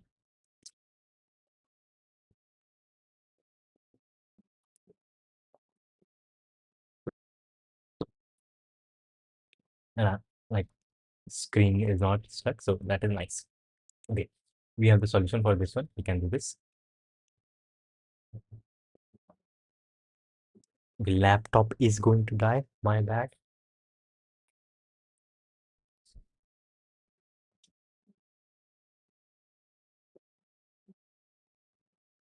Shit, 1 minute. I have to put the laptop on charging. Just 1 minute.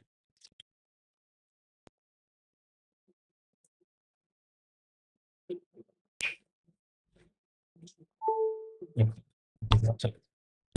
And yes, we have the solution for this question.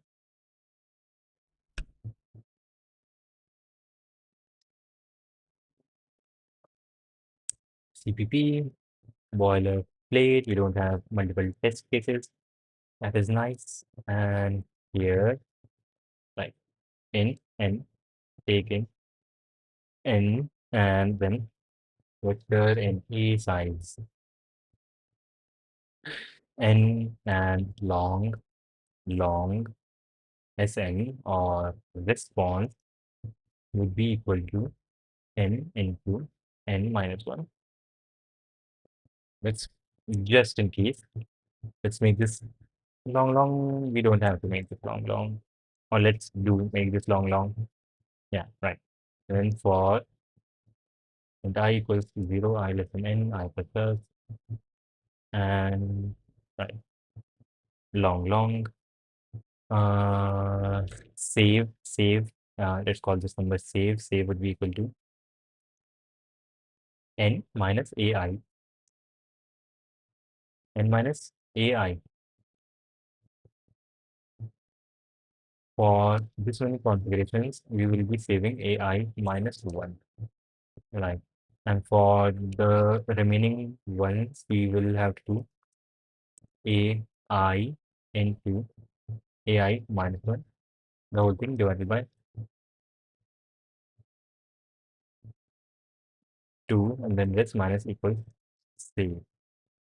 And right, let's make this long. No, this is fine. This is fine.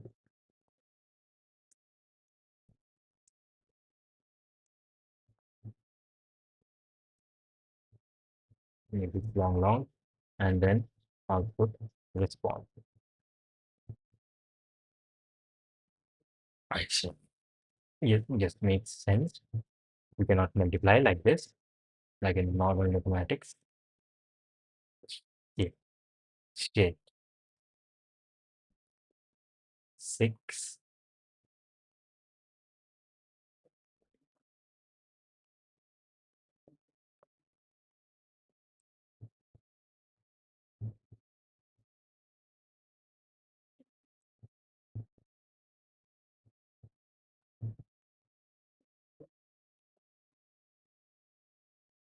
4,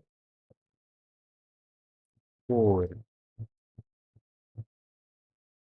4, 4, 4, 4, 4, 4, 4.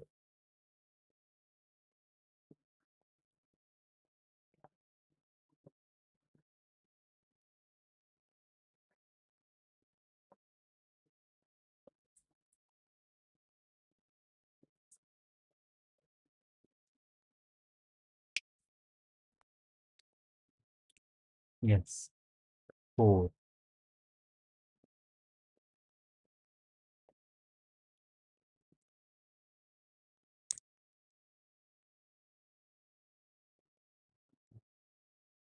we'll have to minus 1 here and a minus 2 here.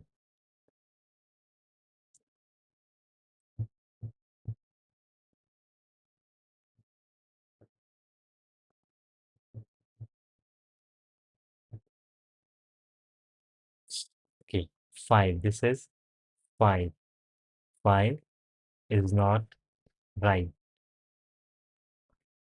Okay, originally the answer would be 5 into 4, 20. 20. 20 minus 10, this thing should turn out to be 10. And 5 minus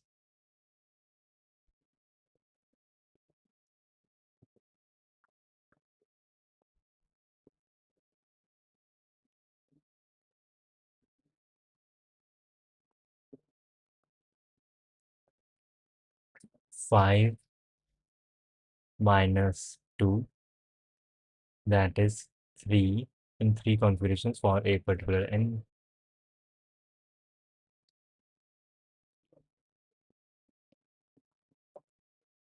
No, shit, that is not 3. Say we have different 2's, 2, 1, 2, 2, 2, 3, 2, 4, and 2, 5. Let's say in how many configurations is this plus 1?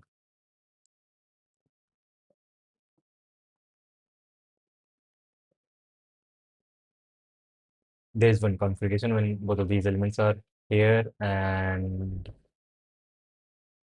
there is one configuration in which this one is there, and then another in which this one is there. So in total, there are, yes, 3 configurations in which this number is able to save ai minus 1 numbers, which is 2 minus 1, 1.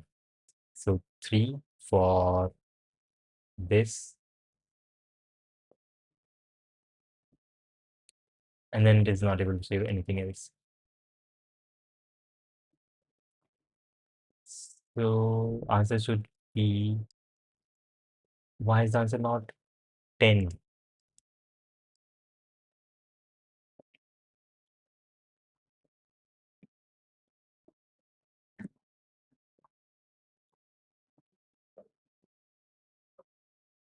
Shit, makes sense for each. Okay, shit, this is more difficult than I thought. And for each configuration, we are only saving the numbers on which the message is at one point. So much yapping. Yes. Why do these problems have so much story? Yes. This one in particular, I don't know what the hell is wrong with this one. And yes, 1700. Let's go. I wanted to see like what is the actual difference,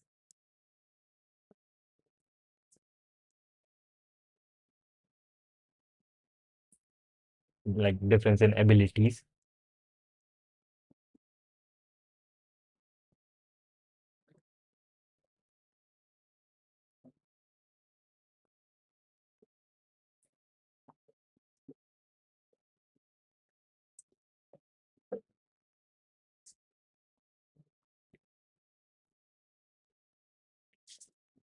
Okay. Now the problem is we know how many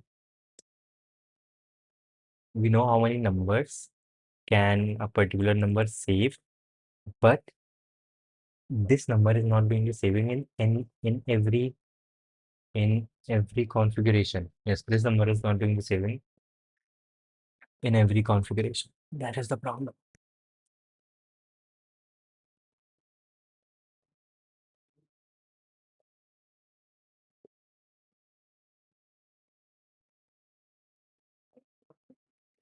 Yes, that is the problem. And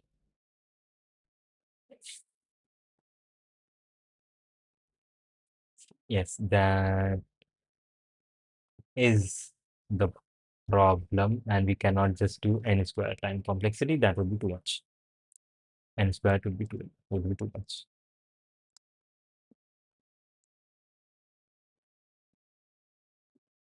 We need to figure out in how many configurations are we going to use a certain number, and also if we have figured that out, how many,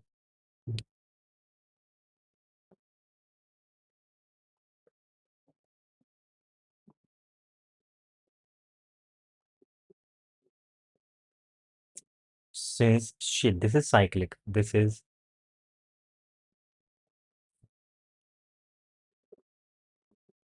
cyclic. If we have numbers like 1, 2, 2, 3,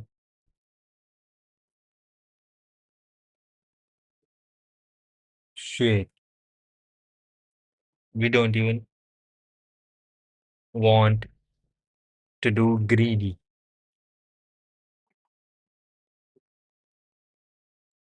From this, the maximum we can go to the right is this number. And let's say we had a 3 here. Ah, shit. Let's say we had a 4 here and a 2 here. Yes. Then from here, and we had a bunch of ones here. So from when we are here, we can send a message to this one or to this one. But instead of sending the message here, we would rather send it to this number, because using this, we would be able to send the message here. But if we were to send the message on this tank, we can only go like by 2 units. So we are saving 1 unit of travel. So this is going to use dynamic programming. We can apply a dynamic programming solution, but that would just each dynamic programming pass would take n O of n time. And since there are n such configurations, the whole thing will take n square time.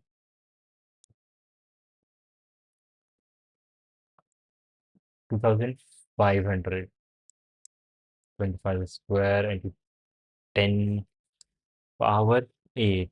4 zeros, 10 power 8, 25 square, 625, 10 power 8.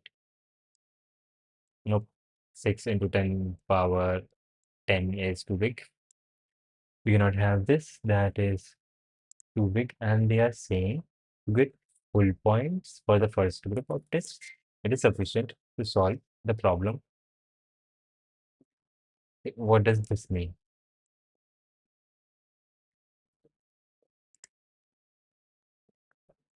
This is like crazy question. This is a nice question. And shit, I intentionally wanted to solve a question which only a few chosen few have been able to solve.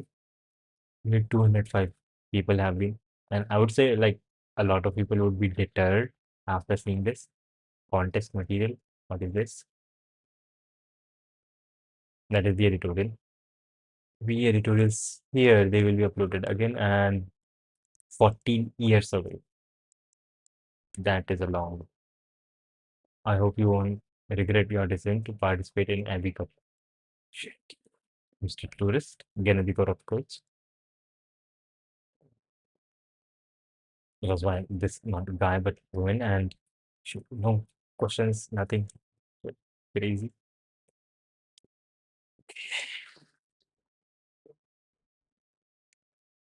Okay, we do understand what the problem is asking us to do.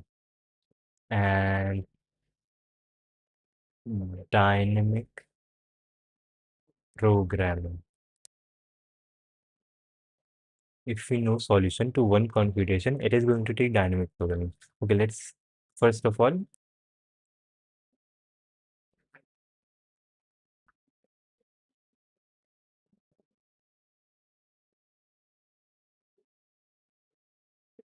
let's fill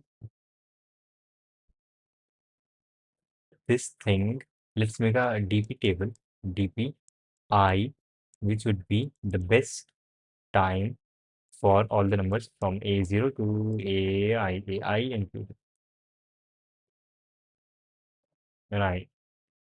Like for example, in the first one, when this was a configuration in our dp, we would have first time equals 0, this one 1.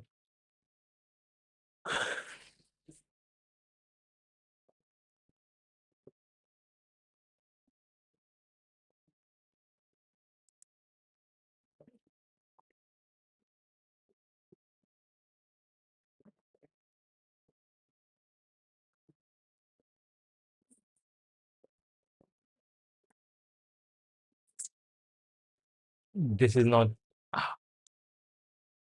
each dynamic programming pass is also going to take long.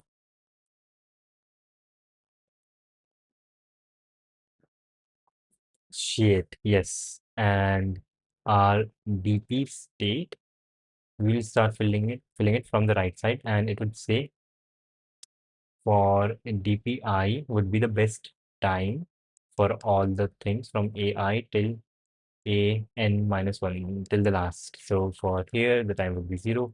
For here, the time would be 1. And here, the time would be 2. And for each cell, we have the choice. Yeah, we have AI number of choices towards the right, and we'll see which time is the smallest in that range. Either we go through the whole thing and find the smallest number in that range, or we can, since the range is static, since the range is static and we want minimum, we could use segment trees here. We could use segment trees here. Or there was one more thing for minimum range queries when the range query is not dynamic.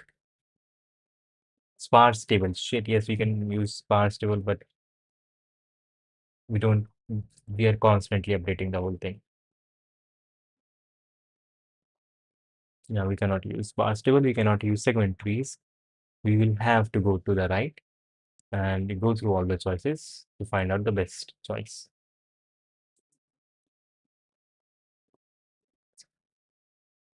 So the total time complexity for one DP pass would be n into the maximum value of AI, which is not, which is big, which is also true.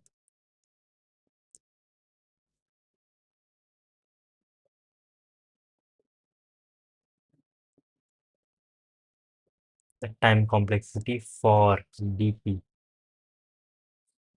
is also n square. And shit, time complexity for finding the best time for one dynamic programming pass is big O of n square. And the phone is going to die, that is fine. And then, okay, so this is the time complexity for one dynamic programming pass. And we have to do n such passes. So the total time complexity is n cubed. If we go through with this. And yes, if we are going to use dynamic programming, then it doesn't seem like we can do anything other than, can we optimize first of all this dynamic programming? And even before that, can we not do dynamic programming here and do something else?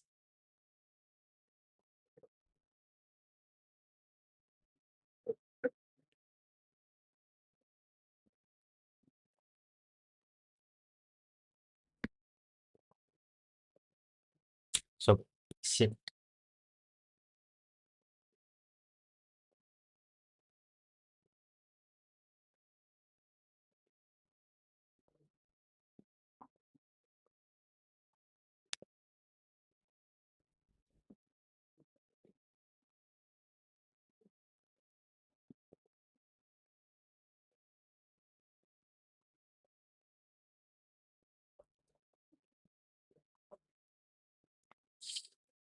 Okay, we will have to do dynamic programming, but can we do this? Can we make this dynamic programming suffix in faster time than n square? N square seems to be the only thing right now. And it doesn't seem like we can do something faster than that, faster than N square. Let's say somehow we do come up with the final suffix vector for dynamic programming, then our how if we have this, we can use this to find the answer, like for when our vector looks like this. The dynamic programming suffix would look like 0, 1, 2. And when we do a shift, a circular shift, this is a new thing. And can we get to this thing from this, using this?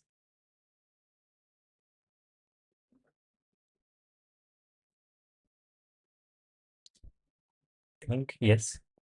Since we have this thing here, we'll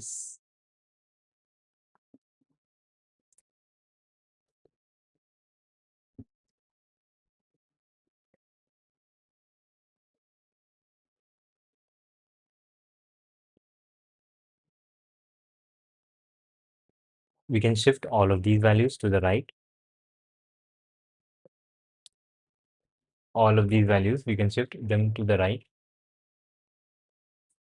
So we can shift them to the right and subtract 1 from them.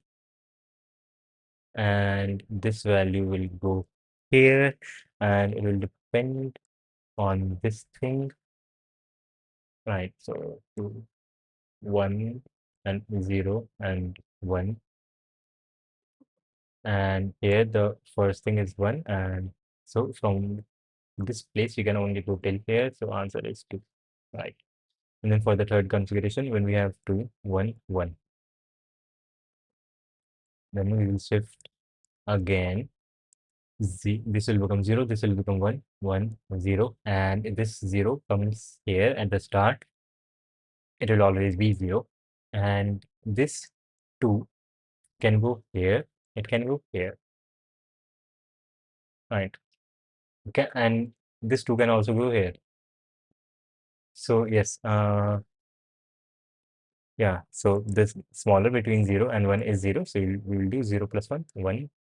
This would be the dynamic programming state for this one.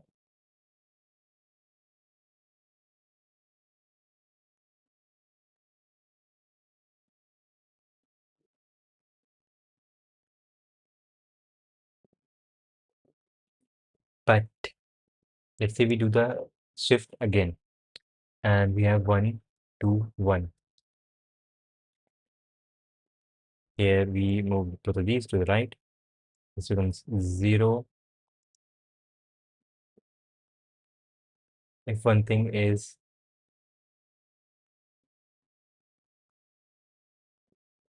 okay, this thing can never become 0. It will at least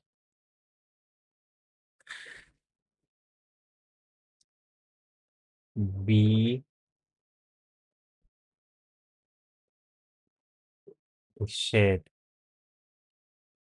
If the value here was this value plus 1,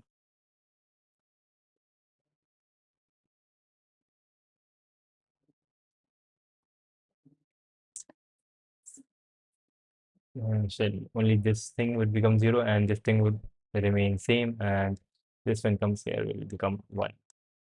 Shit, this will become 2. Okay, okay, this is not making any sense. This is yes, 1700 related questions are kind of difficult, even with tourist says so. I hope you won't regret your decision for participating. Chuck Norris. Shit, Chuck Norris is a name. Hero. 1633. Nice. That is like standing ovation. Uh, Heads down.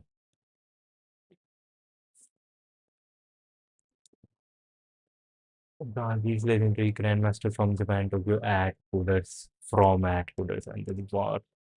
E. Shit, they are at E, and this is just the second part. It's question number B.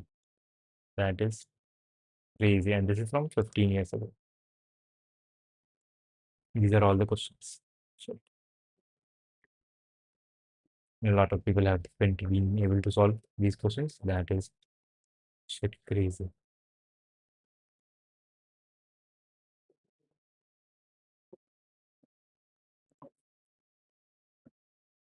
CSEMI में admission लिया है तो मुझे DSA भी करना चाहिए या फिर PIML related skills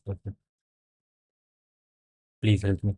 I would say my branch is also AIML, but why do you want to limit yourself to one thing, right?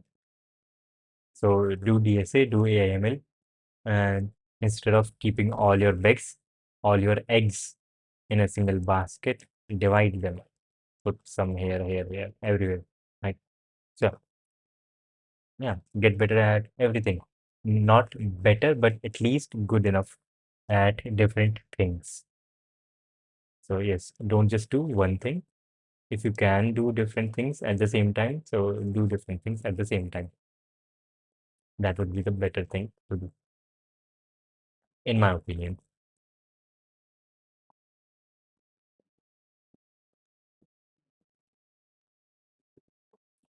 Shit, okay. This is okay, this is also difficult.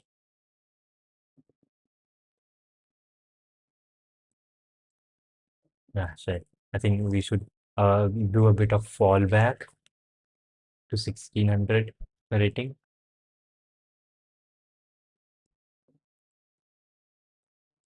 Let's do some of these. Anyone eat the chip? Okay, it's split into two sets. I have not been able to do this one. Okay, let's do this.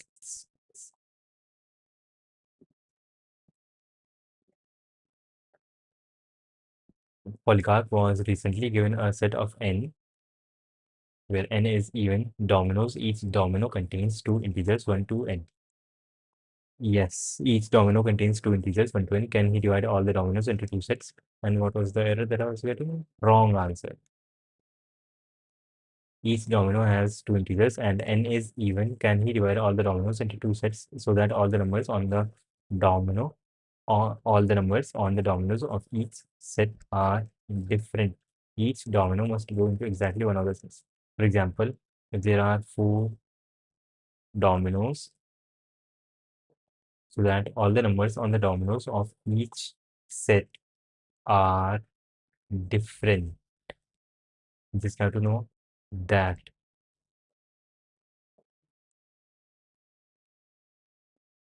Okay, we have one, two, or let's just say take one of the examples, big ones. This one, that's it. Here the answer is yes. Let's see how it is. Yes. Here we have these are our dominoes.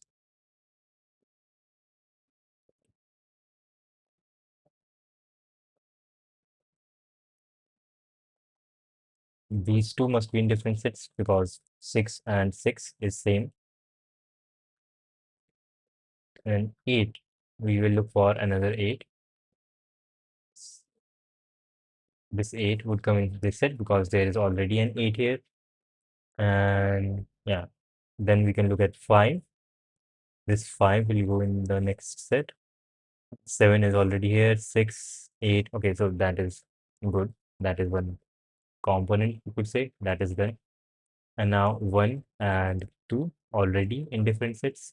That is also done. Nice. And 3 and 4, they're also in different sets. So that is nice.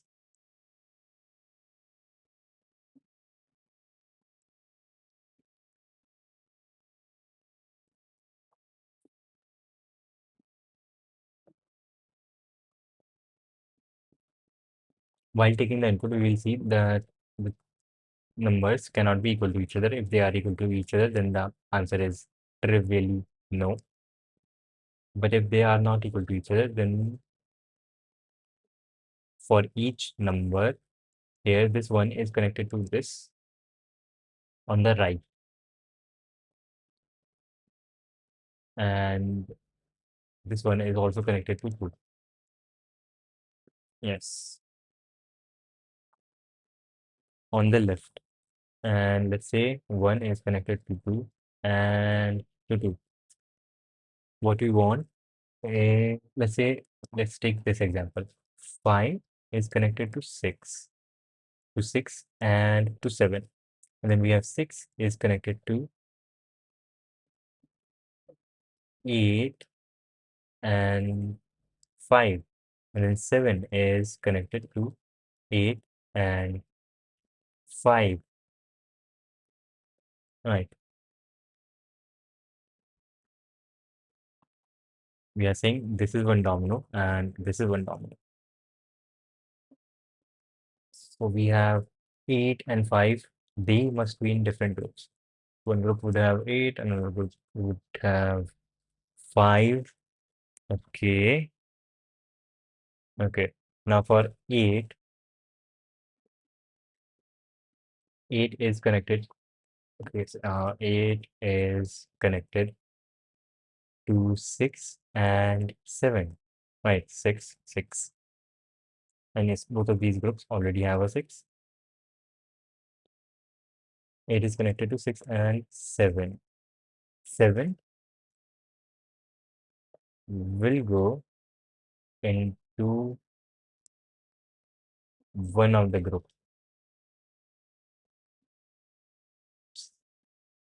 So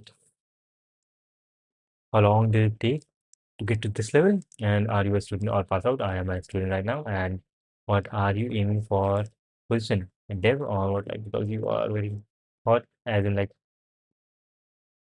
okay. Uh, this dev, it would like depend if I want to get into dev. And yeah, it actually depends on what someone wants me to do. Right. I want to expand my horizon. So yeah, I want to like be able to do different things.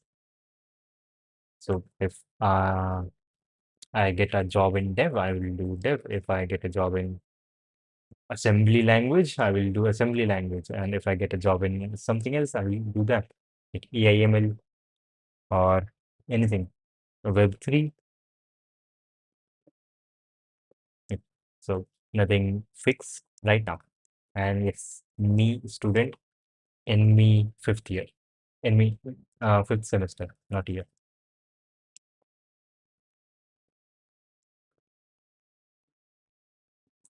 Uh-huh. Okay, these are the dominoes that we have. 1,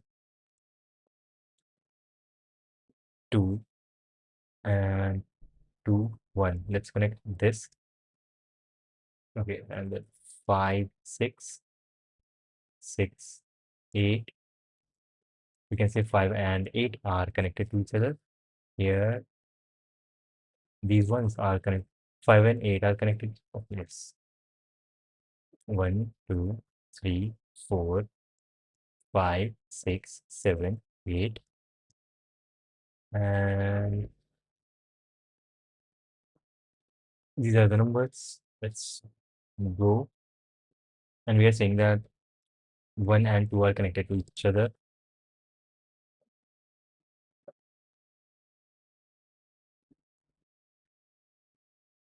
1 and 2 is connected to 1 and 1. So there is a self loop on 1 and also on 2. Self loop is okay, I guess. Wait, let's go to 3. 3 is connected to 4 and 4.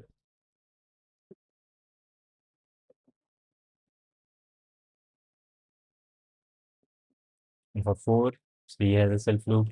For 5, 6, and 7. For 6, 7, and 8.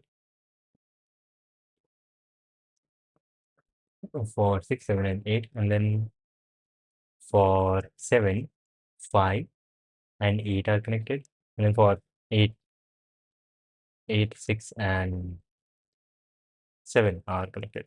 Wait, 6 and 7 were already connected. For 8, 6 and 7 are connected. Huh? Okay. For 5, for 7, 7 is connected to 5. For 5, because of 5, 5 is connected to 6 and 7. So we connected 6 and 7. 6 is connected to 5 and to 8. We connected 5 and 8. 7 is connected to 5 and to 8. We connected 5 and 8. And 6 is also connected to 5 and 8. Okay, that is nice. This is what we have. And in this case, the answer is possible.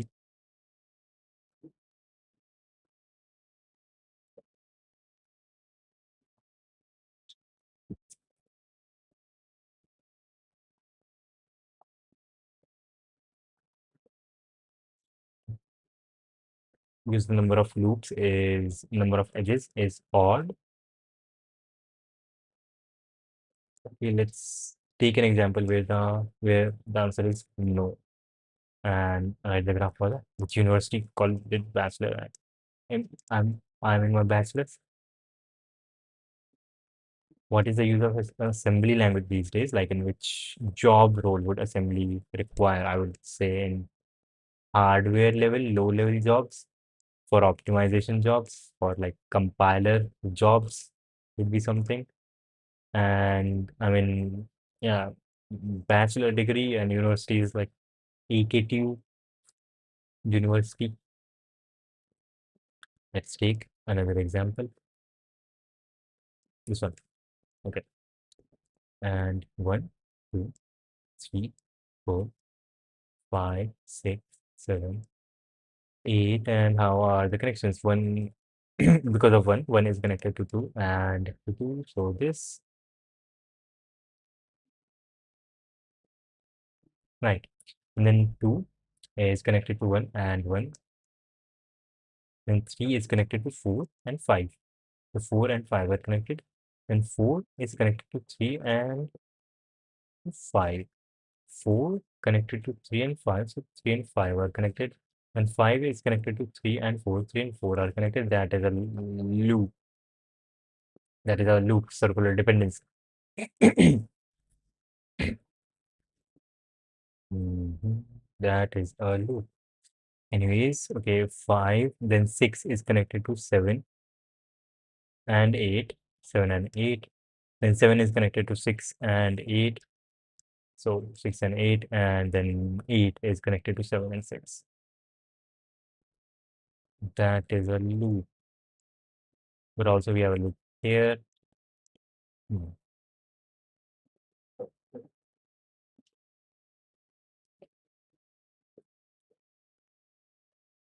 Like, what are we even representing with this uh, model?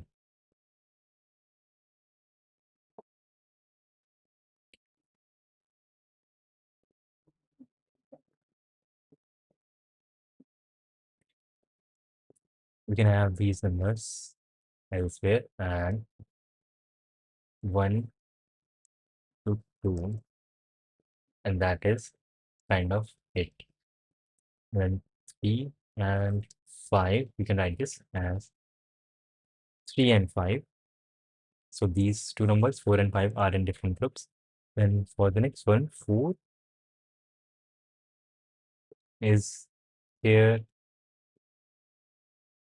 We can write this as 4 and 5, right? And now we already had 5 there, so shit, that is bad. So answer is no here.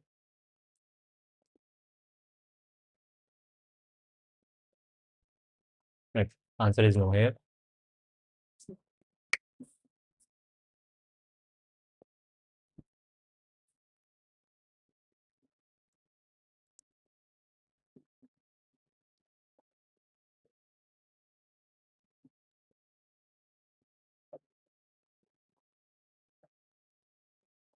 Okay, yes, answer is no here.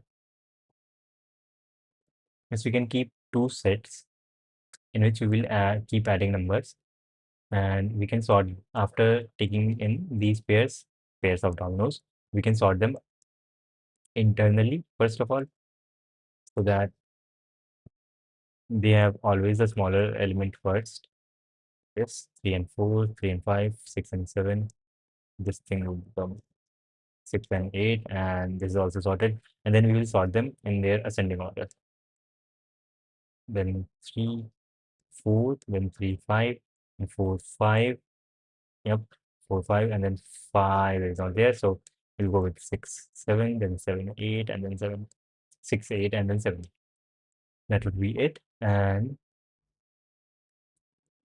we will take the first thing and add both of these numbers into the first set.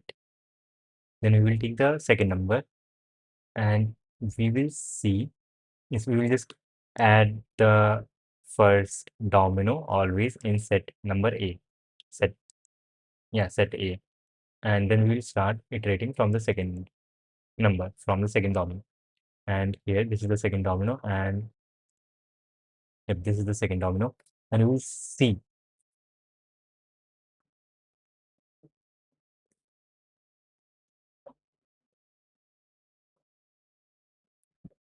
1, 1.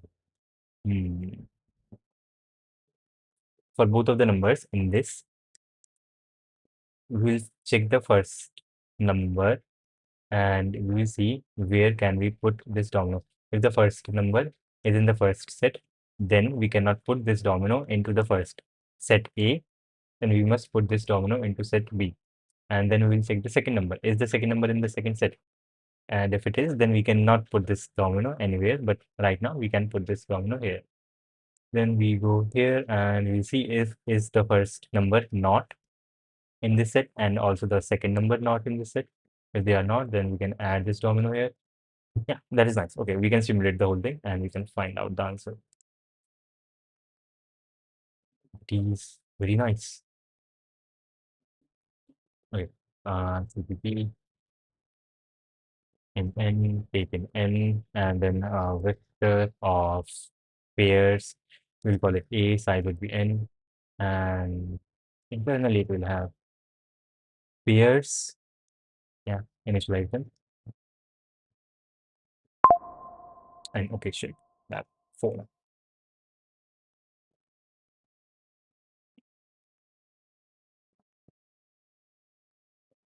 Let me check.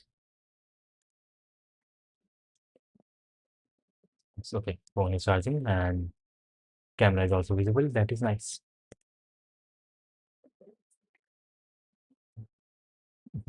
For and I equals 0, I less than n, or instead for or to reference x comma y in A. Yeah, that looks nice. C in x and y, and we want to make x the smaller number. So if also bool p equals true, right? And if y is bigger, if y is the smaller number, then swap x comma y. And if x equals y, then not break, but if x equals y, then p equals false. I think we don't even need this. Now we won't even need this, and that would be it. This would be it. After having all of these sets, we will sort this number, sort a dot begin and a dot end. So this is sorted, and we have two sets, set A and B initially, and B, and we put the first element in the first set. So a dot insert a S1 set number 1, S2 set number 2, because we have already used A here to name the vector. So S1 dot insert A 0 dot first, and n is at least 1, n is at least 2, that is much better. S1 dot insert A 0 dot second, that is nice, and for int I equals 0. Wait, we don't even have to do this shit. Yes, for int I equals 0, I less than n, I plus plus. Now, if s1 dot count, if s1 doesn't contain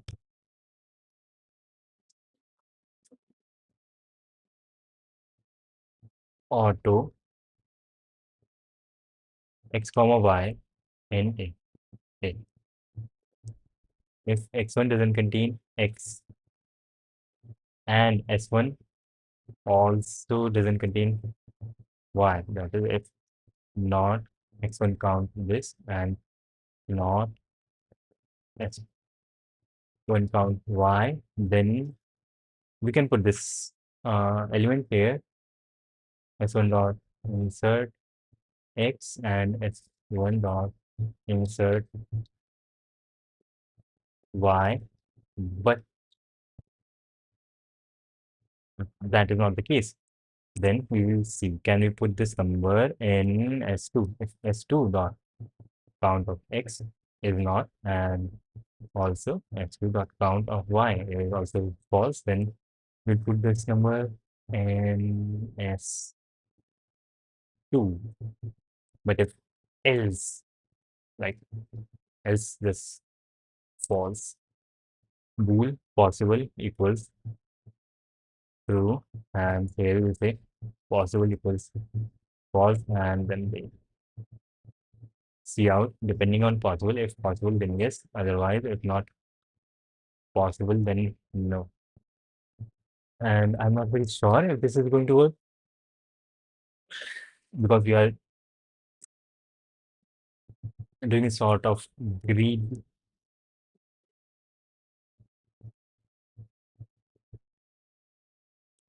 Okay, let's see.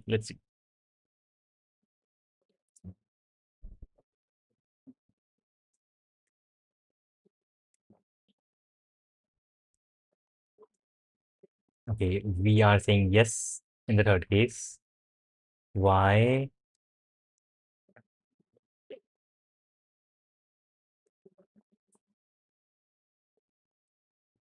We do have to use this thing here. If x equals y, then not break, but b equals false.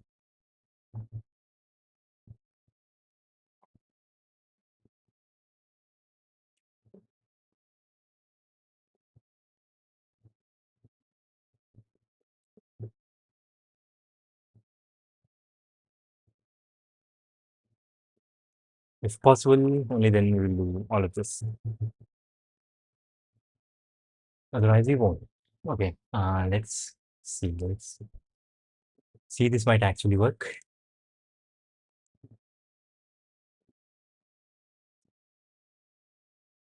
Split into two sets in Q.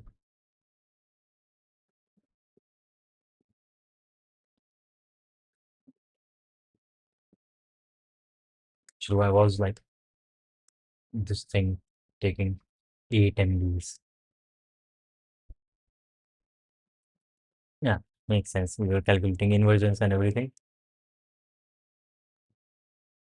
Okay, this is still in queue, and this might remain in queue actually because code forces can mess up at times.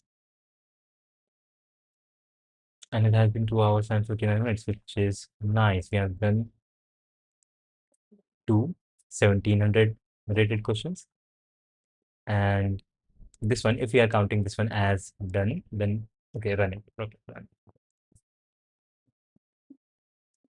This one is 1600 rated.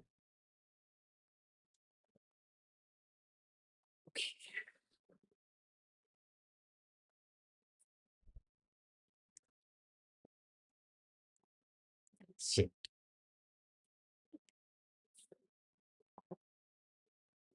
8th of October and still no progress. This is wrong. I don't see any like mistake in the logic. The logic seems absolutely amazing. For 3051st test.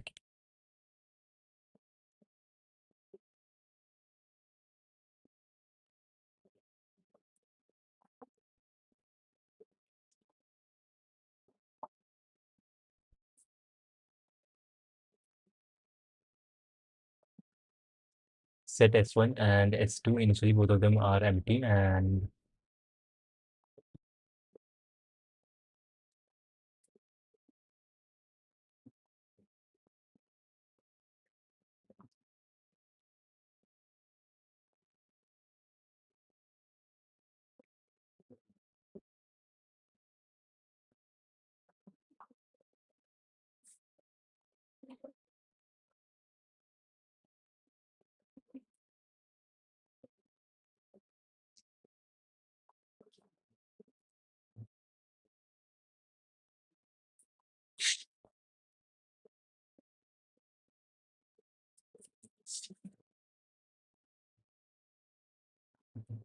earlier we were getting wrong answer for S number 1495, but now it is like much higher than that.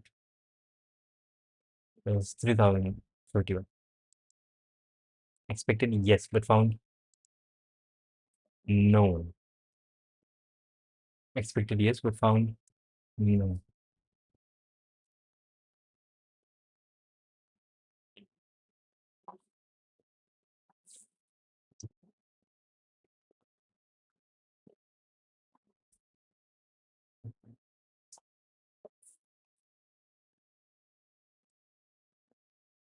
Mhm.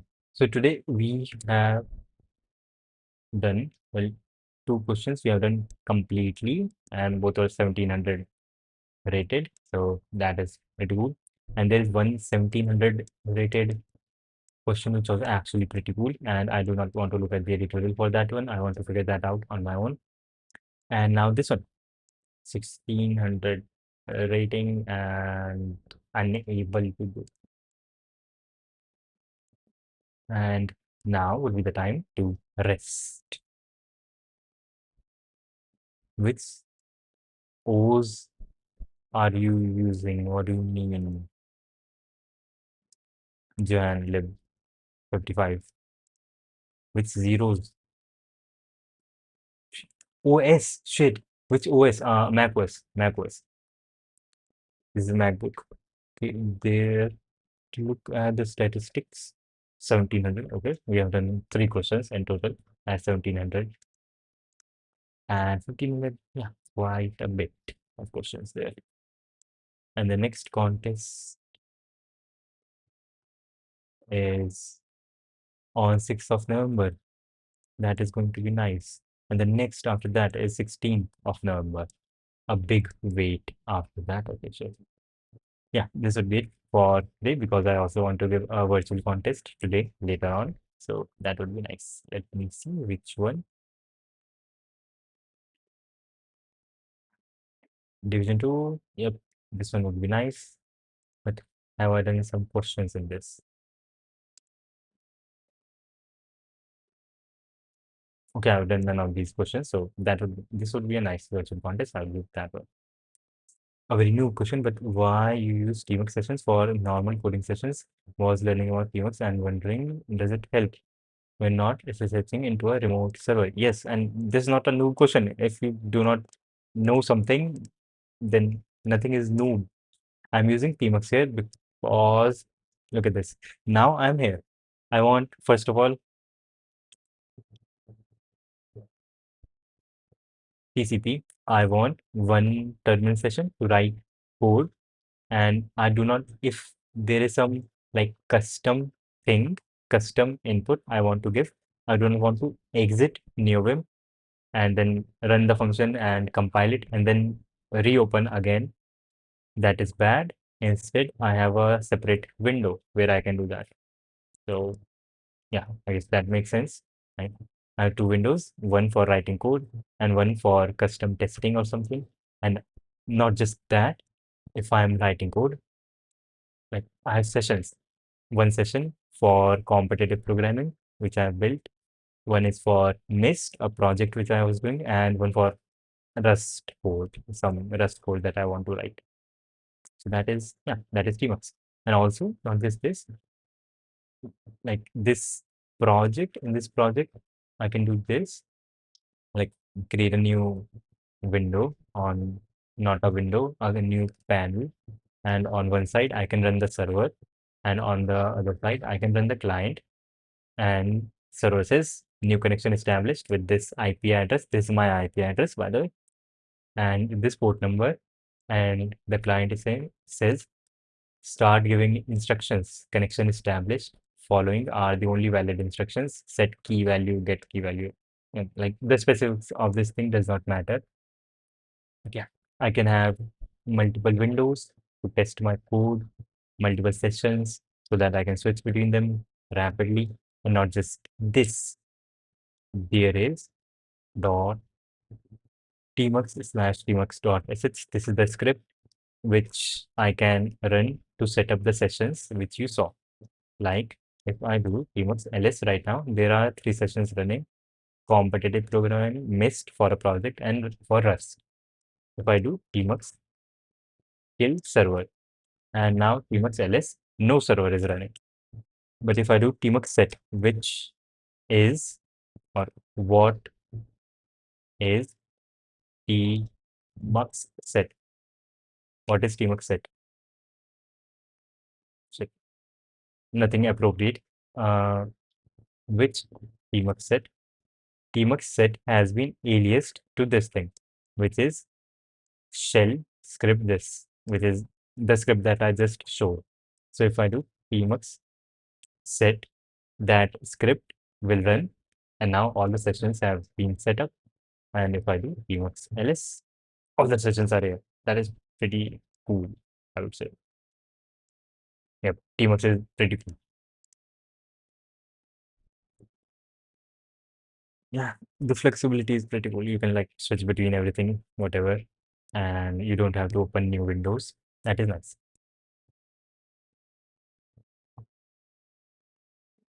Yeah. For today, that would be it. And no question is no. Don't say the no question. Yeah, that would be it.